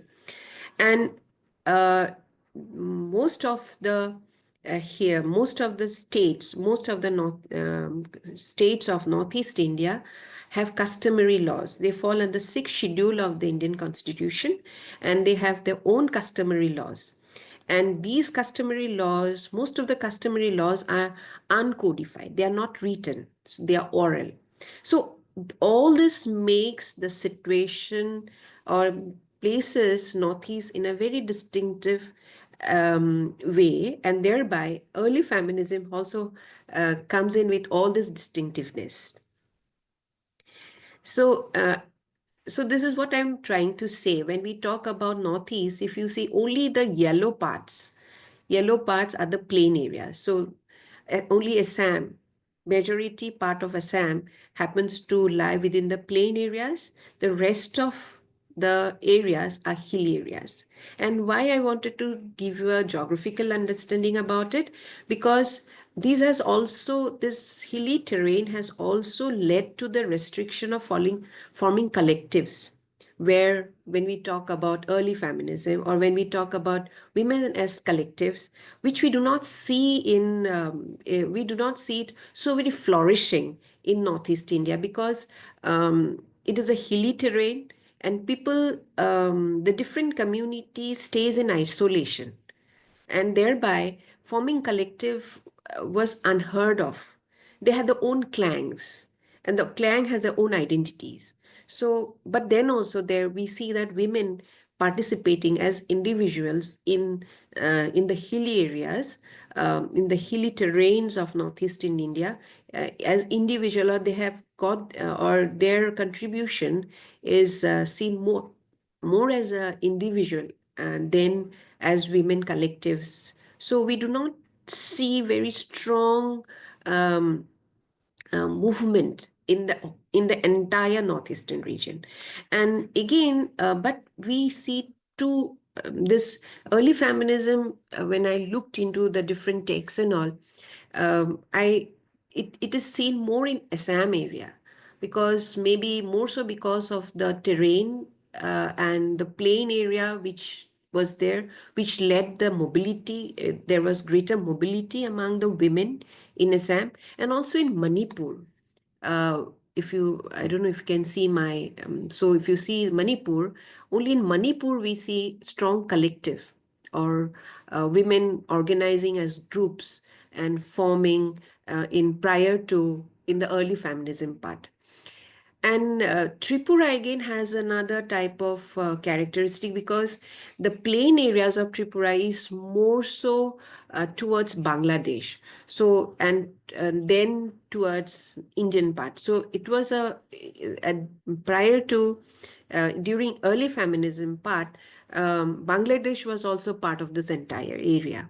So we do not see that ethnic aspect in Tripura, because it was basically they were influenced by Bengali culture or more so Bengal's influence. So this is the setup of Northeastern region. This is the backdrop of Northeastern region from which needs to be understood before understanding about the early feminism. So when we talk about women's movement and early feminism in Assam, we see that it existed more so in Assam and in Manipur. So I was surprised when I was looking for this material that the first recorded collective that we see is Assam Mahila Samiti, which was formed in 1990. And it was formed by Kamalabari Hoytobrata. And they worked on certain pertinent issues like education, health, challenging discriminatory practices. And again, I would also like to inform the scholars and students who are all the participants here, that in Assam, we don't have a very rigid caste system. Caste system do not exist in Northeast India. But Brahminical or Brahmin as a caste, upper caste exists, and we do not have the other type of caste, and Dalits or something. We do not have caste. So only Brahmins are known as the upper caste. So when we talk about the discriminatory practice, this discriminatory practice are on the basis of people living in the plain and living in the hills. So these are the different, or the discriminatory practices are not similar to that of mainland India. So discriminatory practices can be on the basis of economic classes, on the basis of the language spoken, on the basis of the community that they come from, on the basis of hills and plains. So these were the different type of there existed different type of discriminatory practices, which Assam Mahila Samiti started working on that. So this was the first women collective that we see, and women movement that we see in Assam. And again, another organization or women movement that we see in early feminism, that is prior to independence in Assam, is the Tejpur Mahila Committee. And it was formed in 1921. And there this whole Indian independence movement got its momentum from the large scale participation of women in the Indian independence movement, is because of this active Tejpur Mahila Samiti. So they mobilized, and they also they were highly impacted by Gandhiji's philosophical thoughts and all. And Tejpur Mahila Samiti is given a credit for Gandhiji's visit to Tejpur. And this is what is documented. But at the same time, we also have to understand who has documented this, which Professor Patel has wanted me to see. So all this information that I have got is after Azadi Ka Amrit Mahotsav. So these are the documentation which has come up very recently, and thereby we see a political there is a political color attached to that. But when I looked into different sources, these are the information that has come out. So this Tejpur Mahila Committee was formed by Kiranmoyi Agarwal and Chandraprabha Hoikiani. And they took many measures to uplift the women in the region. And because of Gandhiji's message of constructive social activism, this Tejpur Mahila Committee took that active social activism in the form of spinning and weaving in a very, very proactive way, and it still exists in today's time. So that those spinning and weaving centers, which started during 1921, they have it's not so very flourishing, but it still exists now in Tejpur. And again, this is something which I found it very interesting about the Sisters of Tejpur. So this is a small organization which happened after independence, and they propose that families in Assam should have a fixed meal times in order to enable women's leisure. So, and at that time in 1948, talking about fixed meal time by women in Assam is something very interesting, because we also have to understand what was the socio-cultural background during that period of time where women were not educated, and they fixing a time and talking about leisure is something very interesting. But that shows that the Sisters of Tejpur, even though it didn't fall into early feminism, I thought of putting it there because it is a very progressive thought, which was highlighted by the sisters of Tejpur. So this another prominent women movement or women or collective which played an important role in women movement in Assam is the Ahom Pradeshika Mohila Committee. So Assam Pradeshika, in Hindi we said, but in Assamese we pronounce it Ahom Pradeshika Mohila Committee, which was formed in 1926. And this organization also played a very important role for large-scale participation of women in Indians independence movement. Prior to this Assam Pradeshika Mohila Committee being formed, it used to function as Ahom Satra Honmilan. Ahom Satra Honmilan means Assam Students Association. So it was a Assam Students Association. So it used to function. So these women who were there were basically had their voice in Assam Students Association and Assam Literary Society. But subsequently, they felt that it is important to have their own space, and thereby they formed the Assam Pradeshika Mohila Committee in 1926. And till the formation of Assam Mohila, it was a provincialized women association. And the founder of Assam Pradeshika Mohila Committee is the renowned freedom fighter Chandraprabha Hoikiani, and under whom the Women's Studies Center of Tejpur University is named. So Women's Studies Center of Tejpur University is known as Chandraprabha Hoikiani Women's Studies Center. So she played a very important role, and we cannot, if we talk about women's movement and early form feminism, we cannot leave her aside. So she was a single mother, and I have given the links there. So for your thorough reading, you can read at that. So Chandraprabha Hoikiani, she happened to be a reformer. She was a writer, she was a teacher, and she was also a women's rights activist. And she strongly supported women's and girls' education. And prior to forming the Ahom Pradeshika Mohila Committee, she was an active participant of Ahom Satra Honmilan, that is Assam Students Association. So in 1918, she was just 16 years old then.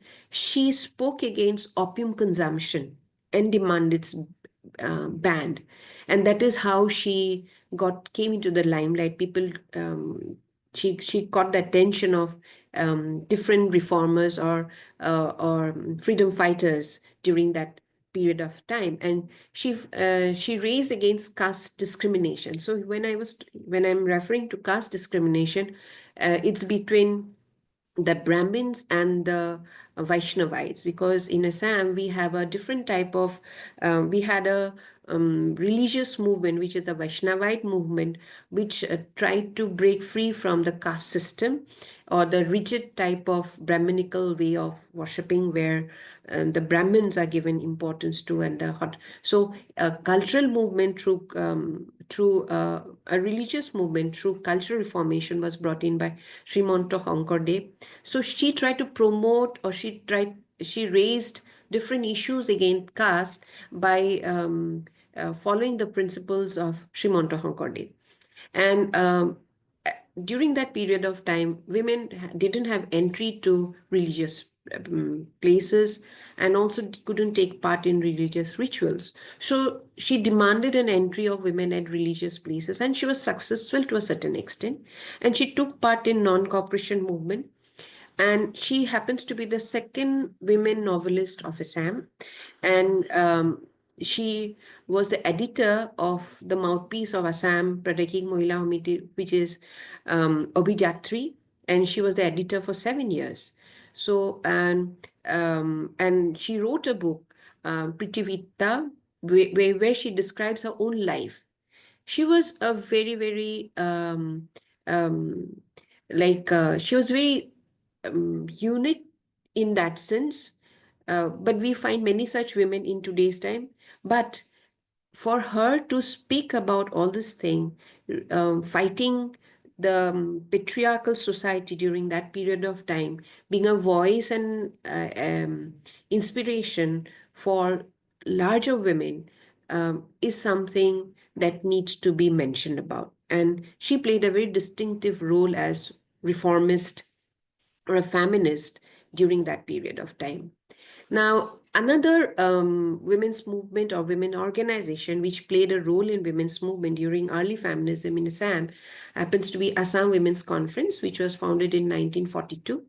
And they worked towards the to improve the women's socio-economic and cultural political status, and also wanted to they worked for the abolition of child marriages and women's right to property and women's suffrage. So these are the different organizations which created a movement as such, but these movement didn't have that type of movement as wave which we see in the Western concept, or when we see when I don't say Western, North American and European context, we do not see as a wave, but these movement really it accelerated, or it was the bridge between what is happening now, or it is maybe I don't say the bridge, it is maybe it is a continuation of what they started, what we have it in today's context now. And this is something, these are the movement and these are the collective that I found in Assam. And these are recorded and which occurred during the early feminist period in Assam. And now I come to another state, which is Manipur. So in Manipur also, we find women collectives or women movement that took place. They are not collectives, but they are movements. So there are two such movements which happen in Manipur during the early feminist period. And the first one is the first Nupilan movement, which is known as Women's War. When we Nupilan means Women's War, and the second Nupilan, but they had different context. The first Nupilan happened in 1904, and it was a movement which was led by the women in Imphal. And this uprising, according to literature, it says that it is the earliest uprising in India to be led entirely by women. So Nupilan is a movement, or it is a movement which happened in Manipur, and it was basically for a system, Lanlup system, which was introduced by the Britishers during that period of time. They reintroduced the Lanlup system. Now, Lanlup system is like a forced labor. So forced labor, it's more or less like a slavery in that British context, but maybe in a refined form, we are saying forced labor, but it was more so some sort of restriction, more like a slave, but not in like the one that we had in North America. So it was a forced labor. So in Nupilan, what happened?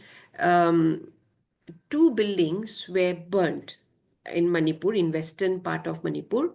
And the British officer, they wanted forced labor from the Manipuri men. So they were required to perform 10 days of free labor after every 30 days for the construction of the burned down office buildings of the British officials. And the women, they revolted, and there was a huge, they went to the Darbar, they didn't want this type of forced labor imposed on men of Manipur. And but the Britishers, the colonists, they didn't give in. But because of the huge revolt, finally they had to retract, and they rebuild the bungalows from their own expenses. So this was a very, this was a first movement, which happened in Manipur and maybe in the entire Northeast which is considered to be women's movement or women's war. Then again, there was another Nupilan, which is known as the Second Nupilan Women's War, and that happened in 1939. And this had a different cause itself. Now, when we talk about Manipur, by 1940s, the participation of women in the economic arena is very active. Women's participation, or Manipuri women's participation in economic activities is very distinctive. They are very much active there. So I don't know if I've heard about Ima market. So there are certain markets in different parts of Manipur, and the biggest market is in Imphal, which is run totally by the women. So Ima means mother market. So the land, the space in that market is owned by the mother. It is given to the daughter-in-law. From the daughter-in-law, it goes on. So it goes from, so it has that lineage goes from one woman to another woman, from one generation to another. So those markets, now it is known as Ima market. So women were very much actively engaged in the economic participation, or as in the economic sector. So the Britishers, what did they do? They supported the outside businessmen to export rice from Manipur.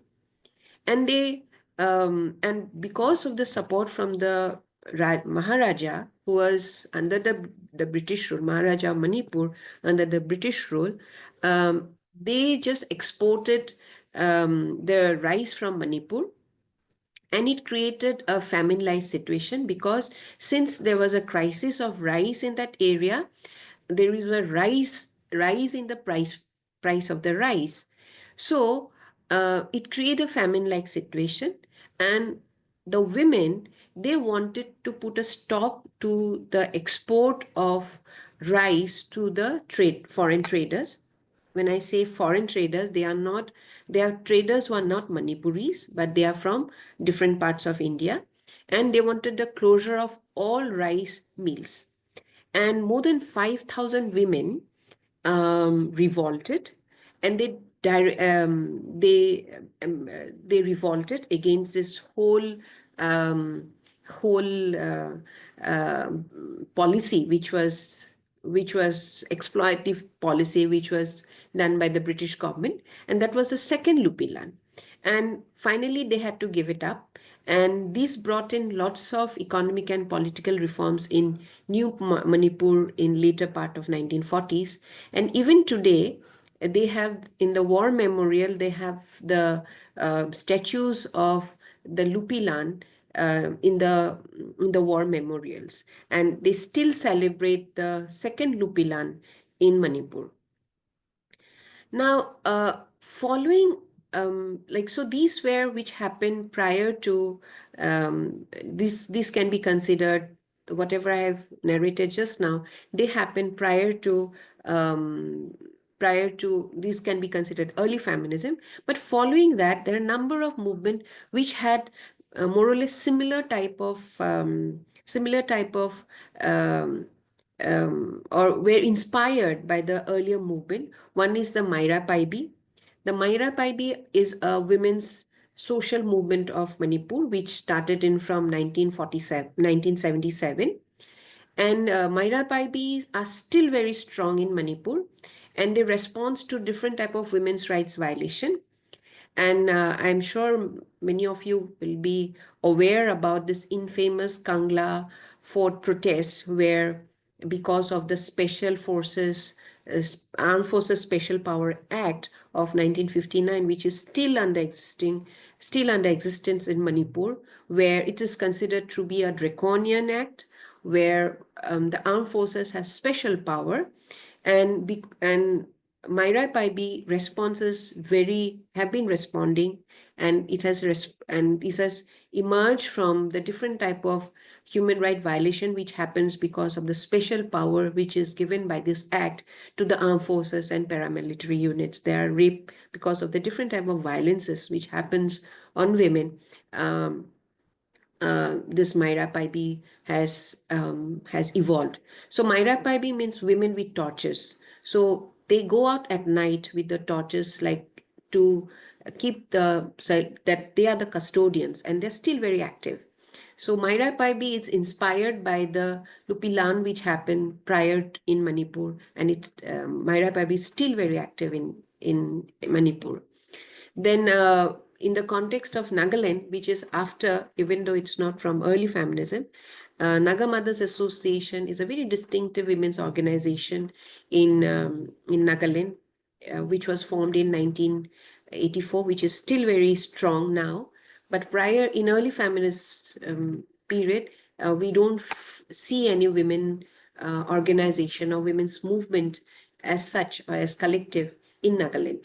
So this Naga Mothers Association is a civil society organization formed by women, all the mothers in Nagaland, and it addresses problem of conflict to peace building and substance abuses.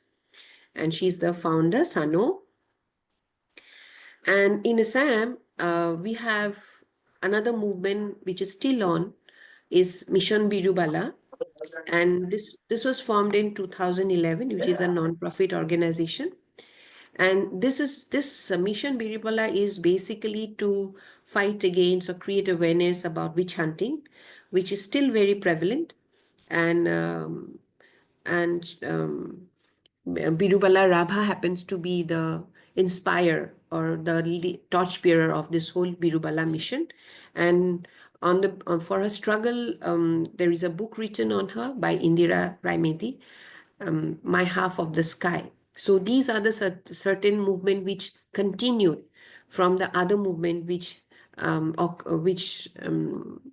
were there in early feminist movement. So to wind up, I would like to highlight upon these factors and want the participant to ponder upon these few points, that there are many more women who were involved in the early feminist period or in that era, but very few women got documented. So whatever I talked about, these are the documentation when we took in 75th year of India's independence. That's why we see some sort of documentation.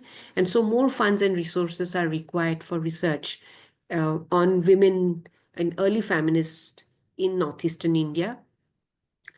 And again, when we talk about early feminism in India, that early feminism movement are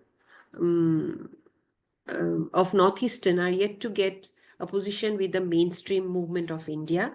It still is this women's organization who played such an important role, but they are still not yet mentioned or has highlighted like the other women's organizations across India.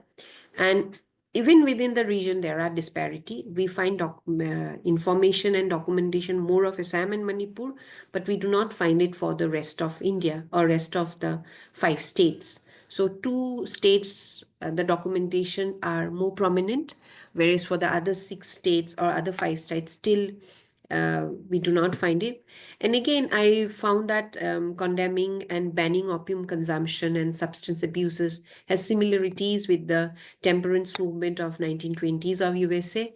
And the first Lupilan has some similarities as abolitionist movement of slavery movement of US. And with that, I want to finish my presentation and I am ready to take your questions. Thank you so much. Thank you, ma'am, for your comprehensive and engaging talk with us. I now invite Professor Vibhuti for her remarks on the session.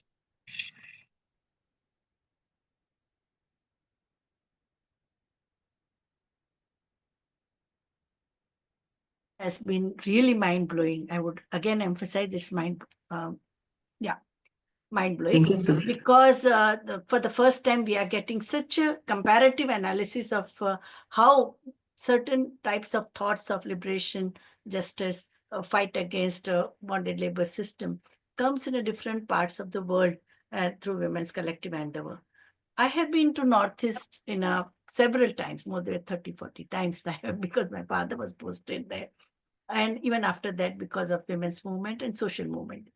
One thing which I find distinctive in Northeast, that women's studies and women's rights movement, they work in collaboration. Rest of the India, you can see, or even rest of the world, there is a lot of suspicion about women's studies, because they say that it does the piggyback ride on the women's rights movement, and they don't return anything to the solidarity or to the betterment of women's status. They only are busy with the intellectualization and also coming up with the publication. Their sensitivity ends there. While in Northeast, I see that most of the women's studies scholars, even person like Aparna Mahanto, the reverence which the common people have for the women's studies scholar, or those who are writing, those who are doing research, that there is so much of respect for them. What can be the reasons for that? Maybe they think us a part of them.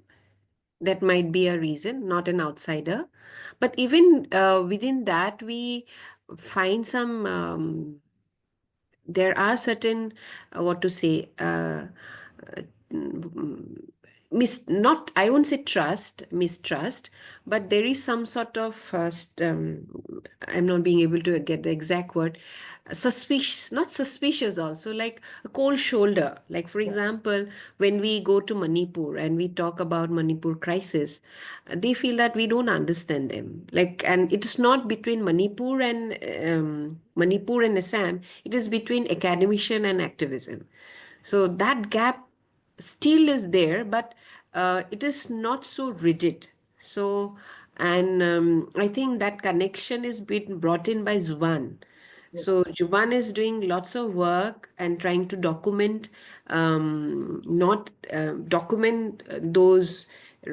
document about women, about the movement in the way which this women collective wants it. So, and when Juban works, Bottom-up approach, not the ivory tower academic approach. no. And maybe in women's studies also, we have, the approach is also very distinctive, lived experiences and all. So that the trust issue is not hampered to a certain extent, but the suspicious exist in certain areas. But there are also certain networks which makes us a part of them. So maybe that is really working. And also maybe because we have different type of internship programs with all the activist organization, with whatever we can, and thereby this internship programs and students visit to this organization has also helped us to bridge the gap between the activists and the NGOs and the academician. So another distinctive feature I see is that in rest of the India, like the women's rights movement are so issue based. No, if you fight against sex discrimination for 20, 30 years, you will fight on that. If it is gender-based violence or domestic violence or media, you focus only on that. While when all the discourses in Northeast, whether it is a regional conferences or the IAWS conferences and workshops I've attended, things or even the discourses around pandemic, how it impacted women in Northeast, you see, it is the discourses are rooted in a political economy and the political discourses. No, it is strongly political, which the women's question is seen and analyzed and reflected upon in a larger political scenario. So I think that also is a very important way in which you can see the distinctiveness of Northeastern women's studies as well as women's movement. They are politically so conscious and aware. They don't see women's question in isolation or in a bits and pieces. No. So that the political maturity that you see, even the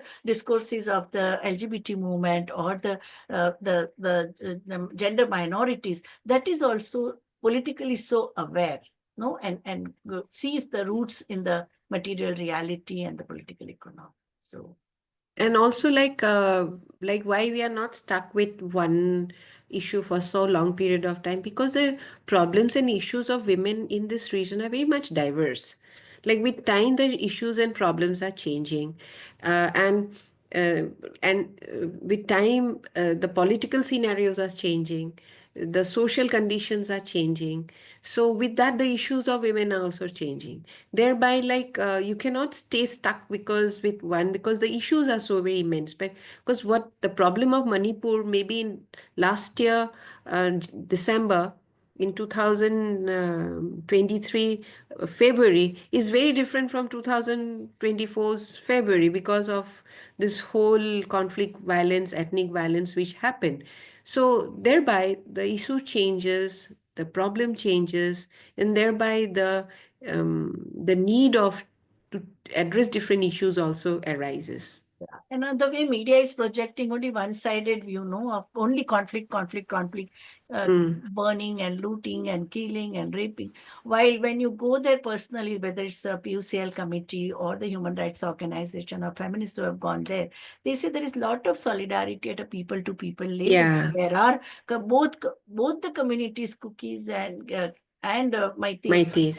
there are citizens who want peace, and they are actively involved in peace building, peacemaking, and peacekeeping. Because it has seen lots of conflict in this entire so many years. So peace is not, conflict is not something which any of the state wants. We want peace, but there are certain underlying currents which creates this and also turmoil. political vested interest also. True. Getting minerals and also the land in Northeast and such a thick, rich forest that you have.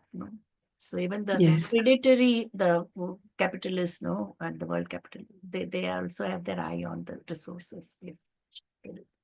Professor Linda Lane, would you like to speak on the temperance movement, 1920? As Professor Polly ended with that, showing the similarities. Yeah, well, I think it was a very good comparison because this was about the same time. Unfortunately, I don't know about the context in the Northeast, but I mean, in the American context, we can say while this did occur, it had a lot of this, perhaps the same kind of underlying currents around, detriment of family, detriment of, relationships, fathers who were, using resources in an inconsiderate way. But I would also like to point out in the American context, this is perhaps a little bit a little different in the sense that a lot of temperance was a reaction to large numbers of immigrants. So you have this underlying current of they are not like us and they don't know how to, handle alcohol or to deal, or maybe they come from cultures where the use of alcohol is different.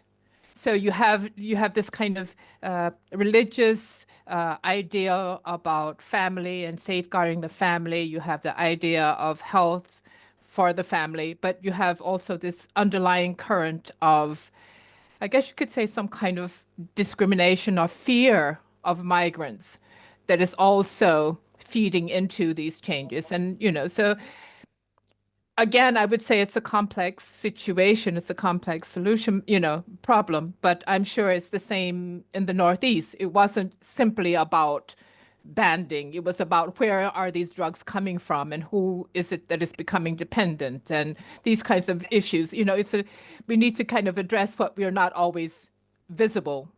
And I would think that some of these issues were also the same as it is in the American context, but maybe not in the sense about migration as a major impetus. But in the Americas, it was that at that time. But here also in Northeast also she said that it's a porous boundaries and surrounded by 5 nations, and migration is a very much great. It's a great. Because in the American context, once it had been implemented, it was the porous boundary between the United States and Canada that perpetuated a lot of the violence around, spirits and alcohol in the American context. So, these things kind of are what do you call it, integrated into each other in ways that complicate the issues and make them much more difficult to solve, I think. Yeah. But otherwise, I would like to thank you for a very enlightening lecture. Everything was new to me. So thank you very much.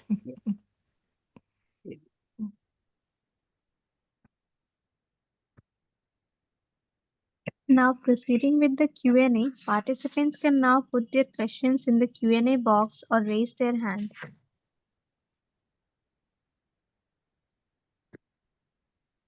Maybe many of the things will be new to them. Yeah. Yes, Sonamji, please go ahead. Hello, good evening. Hi, good evening, Sonam. Thank you for the wonderful session. As a young feminist, I'm not really sure which movement I belong to, which wave, but one of the iconic women-led protests in India, while there has been so many, but the iconic ones has been the Mirabai Bai protest that you just spoke about. I come from Bombay, and in mainland, the reference was Mothers of Manipur. So I'm just curious. Can you just tell anything more about this protest? How it was received? What were the reactions from all sorts of people? Because even for that day and age, it was a very provocative protest and need of the hour, definitely. So just curious to know more about that entire thing as from a When a history play perspective. was made, no, by the renowned artist, she also enacted it in a solo play. Yeah. And she also got a lot of backlash. Yeah. Yeah. Talking about the Kangla Fort protest, about the APSA, when women went bare and protested against Come and Rape Us, Indian Army. Are you referring to that protest? Yes, that Yeah. one, Indian Army rape us, and yeah, that Yeah, Indian. policy has been very Yeah. iconic. It had a strong imprint here, and I think that is how the Myra Paibi, the torchbearer of Manipur, so it came into highlight. And that also led to a fast. I don't know if you are aware about that. Sharmila, Ima Sharmila, she protested. She went for hunger strike for 14 years. And this is a state-induced violence. So, but it didn't work out, you know. The saddest part is that it highlighted the issue, it came into the limelight, it got the attention of media in a very larger way. But even till date, APSA is still in practice, or it is still implemented in Manipur, not just Manipur, in different states of northeastern region. Armed Forces Special Power Act is still under imposition. So that is the saddest part. That is because it's a state-induced violence. So none of us from Northeast India would like to have that one.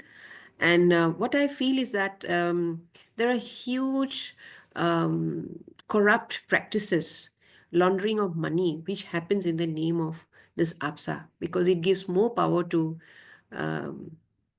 the armed forces and paramilitary forces, and which is not at all required, because this can be done by different other mechanisms.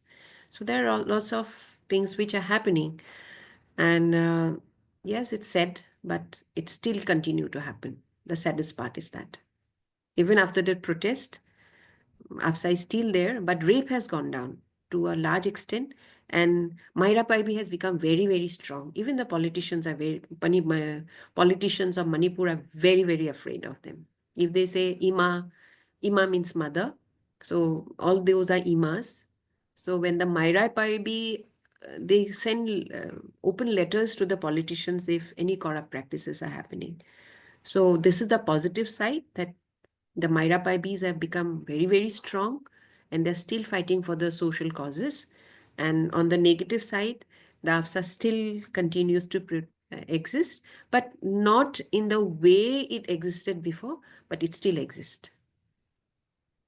What about the role of attacks on Christians? 300 churches were burnt, and that's what we read in the newspaper, that they were leading them to the community. Ma'am, this is very difficult to say because all these are medias. But when I'll happen to listen to my students, because in our class we also have students who are cookies, and we also have students who are from the Maites.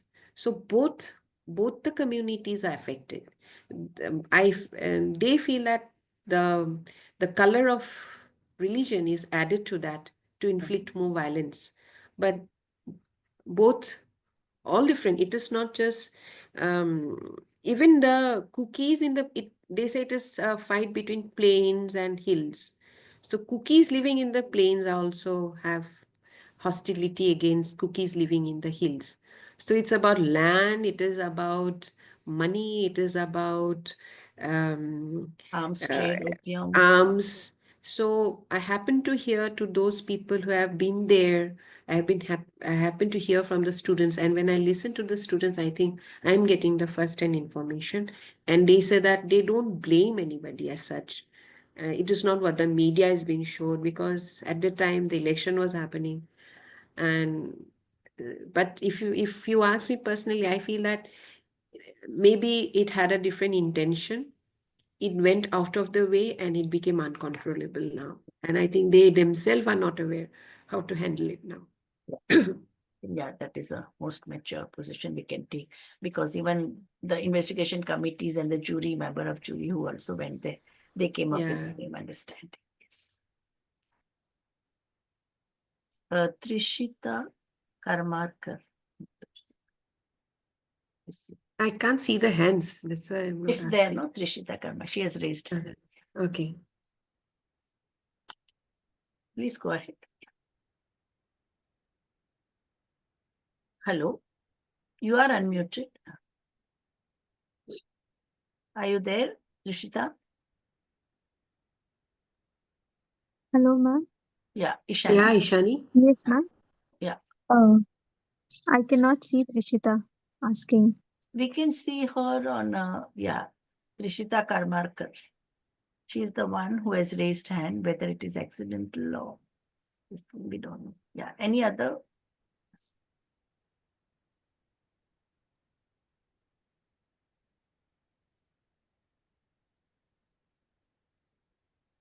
Anyone else who has raised hand? Yeah, there are so many people. Rakhi Sinha, Xiaomi.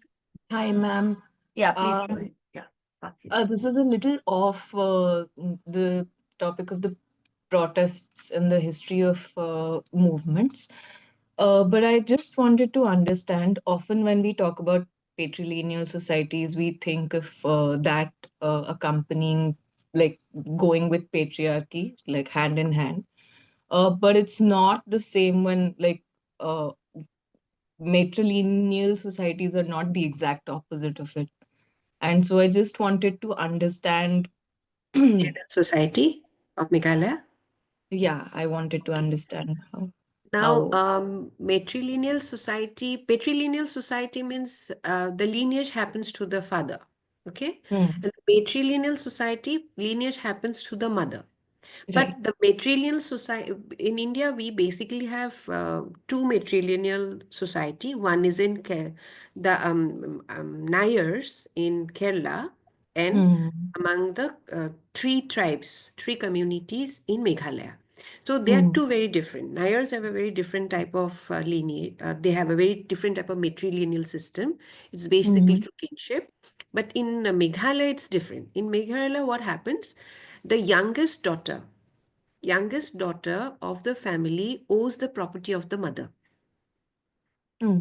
And not all the daughters. So all the properties do not come to all the daughters, and they are not equally distributed. So youngest daughter happens to owe the property of the mother. And these are ancestral properties. And when she owes the property of the mother, there are also certain type of responsibility which is imposed on her. So this is again something which we say that this is also very discriminatory. It's not liberating women. So what is happening? So so when the property comes to her, it is her responsibility to take care of her parents. So the youngest daughter owes the property, and she has responsibility towards her parents. She needs to take care of her parents. And at the same time, if any of her sister gets divorced or remarries, the responsibility lies on her to take care of her children. So the youngest daughter sometimes ends up with 5, 6, 7, or 9 children because the eldest sister may have remarried, so that children comes to her. So it is also very exploitative. And what happens, because since it is matrilineal, the men, they don't tend to work among Right. more so, That's what I was. and more so among the lower economic classes. So you will see the women slogging from morning till dusk, till night to go to sleep, and the men are more into alcoholism. But this happens among the lower economic classes. Right. And again, here in matrilineal system of Meghalaya, the maternal uncle, mama, plays a very important role. So Same in Kerala. Same in he Kerala. has an influence on whom he influence on who the decision making of process. For example, if the youngest daughter refuses to take up the responsibility, then she'll be denied the ancestral property of her mother, right? Then it goes to the next elder one. And here the maternal uncle plays a role. So even though we say this is matrilineal, but a patriarch is there in the form of a maternal uncle in matrilineal system. So Right. another thing which I would like to add here to all the participants, maybe it might be very new. So even though women in Meghalaya are considered to be very strong, they are very strong. They have voices in different, if you go to any shops, you'll see women everywhere. You'll see women as economic partners or in economic activities. But what happens?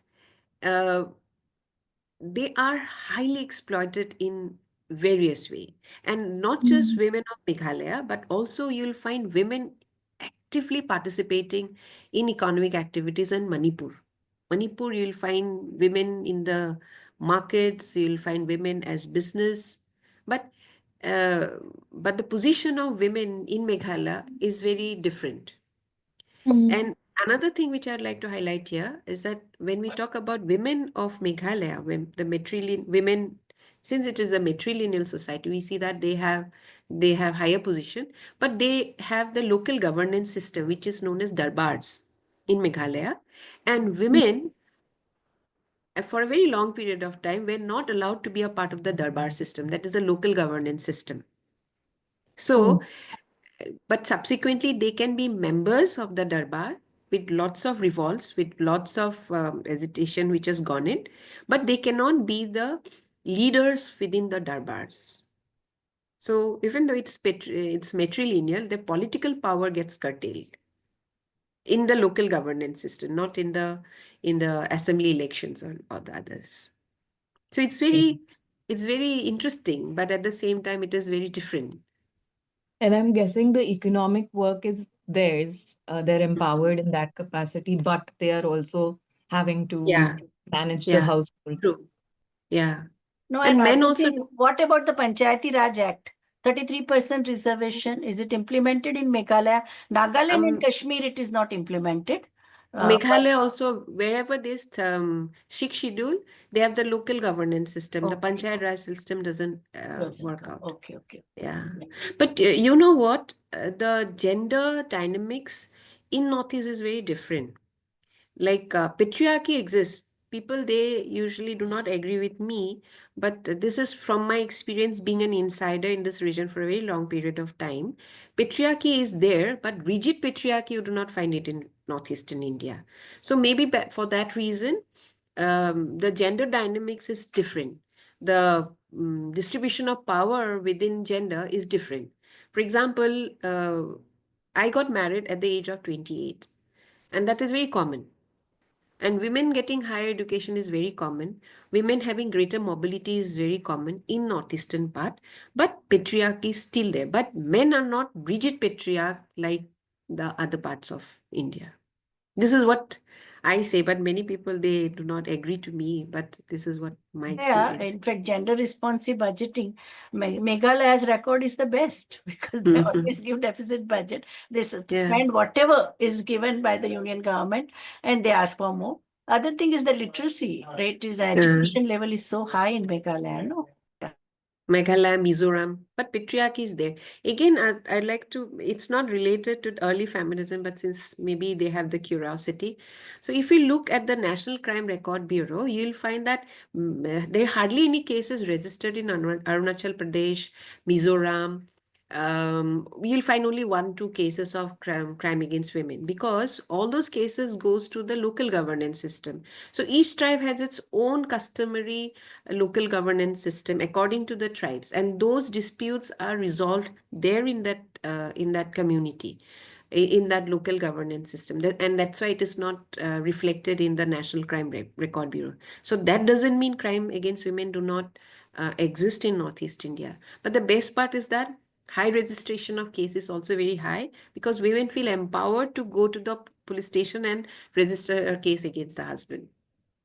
But this is not related to early feminism, but this is how Northeast is. Ma'am, there is one more question in chat by Trishita ji. She has asked that can you talk about caste issues and religious concerns there, as you said that there is also a presence of Brahminical supremacy. Yeah, if we look at the religious composition of Northeast India, except Assam and Tripura, it's a Christian majority states. Most of the states are Christian majority state. And in Christian majority state, the caste system do not exist. No, we do not have, there is no dowry system, whereas it's a bride price is there. So you need to pay a price to the bride to get her married. And it's not in the form of cash. It is a form of mithun, which is a type of bison. It happens in Arunachal Pradesh and also in Nagaland. But in Mizoram, it is different. So in Mizoram, there is no dowry system. When I'm talking about the Brahminical supremacy, it's basically in the plain areas.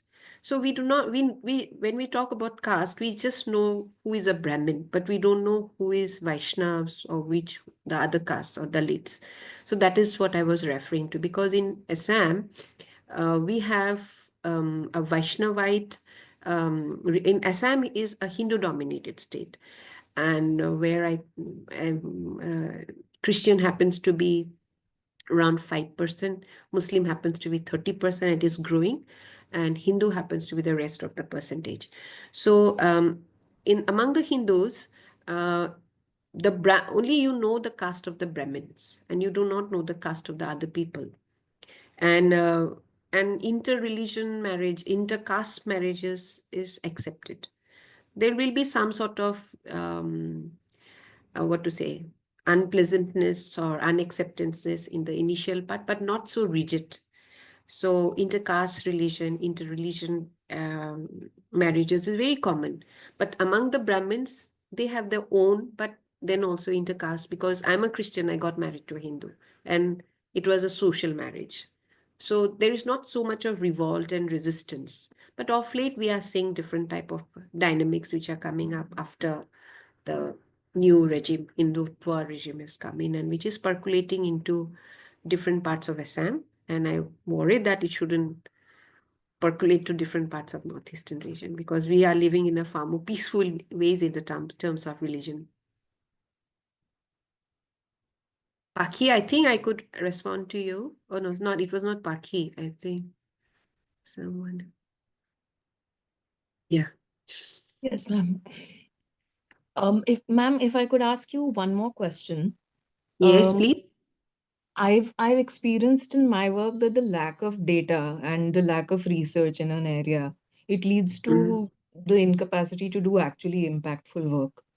And you mentioned about there also being a lower rate of reportage of crime because there is other local systems through which crime solutions are found, and there's also a lack of documentation in terms of feminist movements and what is happening in terms of collectives. And does all of that also impact, does that also curtail actual work from happening in the area? Does that? I would say there are no works happening, but research has been going on. But networking within those research is very less, because there are a number of women study centers which are doing lots of PhD works are going on, projects are going on, and not only in India, not only in Assam, but different parts of Northeast, and different departments are also, there are lots of research which are going on women from different perspective, from economic perspective, from education perspective, but those are academic research, and there is no network of those, or we do not have a, what to say, maybe a place where we can all go to and just look which are the works which are going on. So what I feel is that that gives a very shady understanding about women of Northeastern region. So if you now, but and documentation hasn't happened. Because I myself was not aware of so many, because when I was discussing with Professor Patel, I thought that I'll have hardly any material, but later on I saw that there are so many materials coming up, but they're not in a common platform which is easily accessible. You need to look deeper and deeper, then only you find it. Unlike the other documentation which has gone in different parts of India. So that needs to be collated, and that is what is important, which I feel, because PhD works on, and very rich PhD works are going on, and publications on women of Northeast are there, but not in as you know, like, for publication is again another type of business which is coming up, right? So those are not getting published in maybe reputed journals, which are not getting cited properly, but it is coming up. And the best part which I've seen is that the relatives or the people who knows this women, they are working on it. So maybe we are late by 30 years to the documentation which what Western Americans and Europeans did about women. They went back and documented about the women who were involved in the movement. But that is happening now, maybe in the last 10 years we see this type of documentation coming up. And these documentations are taken up by men and women, and it's interesting to see, because we see men taking up women's studies even, and they are doing good research, and maybe it will take some time, but but they are not in a common and easily accessible platforms, and that needs to be worked upon. Thank you, ma'am. Thank you. This has been a Even on the wonderful. non-binary feminism, non-binary communities, also a lot of research is happening in Northeast, and books are coming out. No, it's a very robust movement you have. Yeah, there is not so much of persecution of the non-binary community as it is in rest of India. Yeah. We had a very lively session, and Thank you so much, ma'am, for your enlightening session and patiently answering all the questions. We hope to see you in future IMPRI events. Thank you. Thank you so much. It was an honor, ma'am. And thank you so much for inviting me here. I had to do lots of reading, but I got enriched by interacting with you and preparing this whole presentation. And thank you, Linda, so much for your insights. Thank you so much. I now invite Professor Vibhuti Patel-ji, chair of this program, to deliver the closing remark for today's session.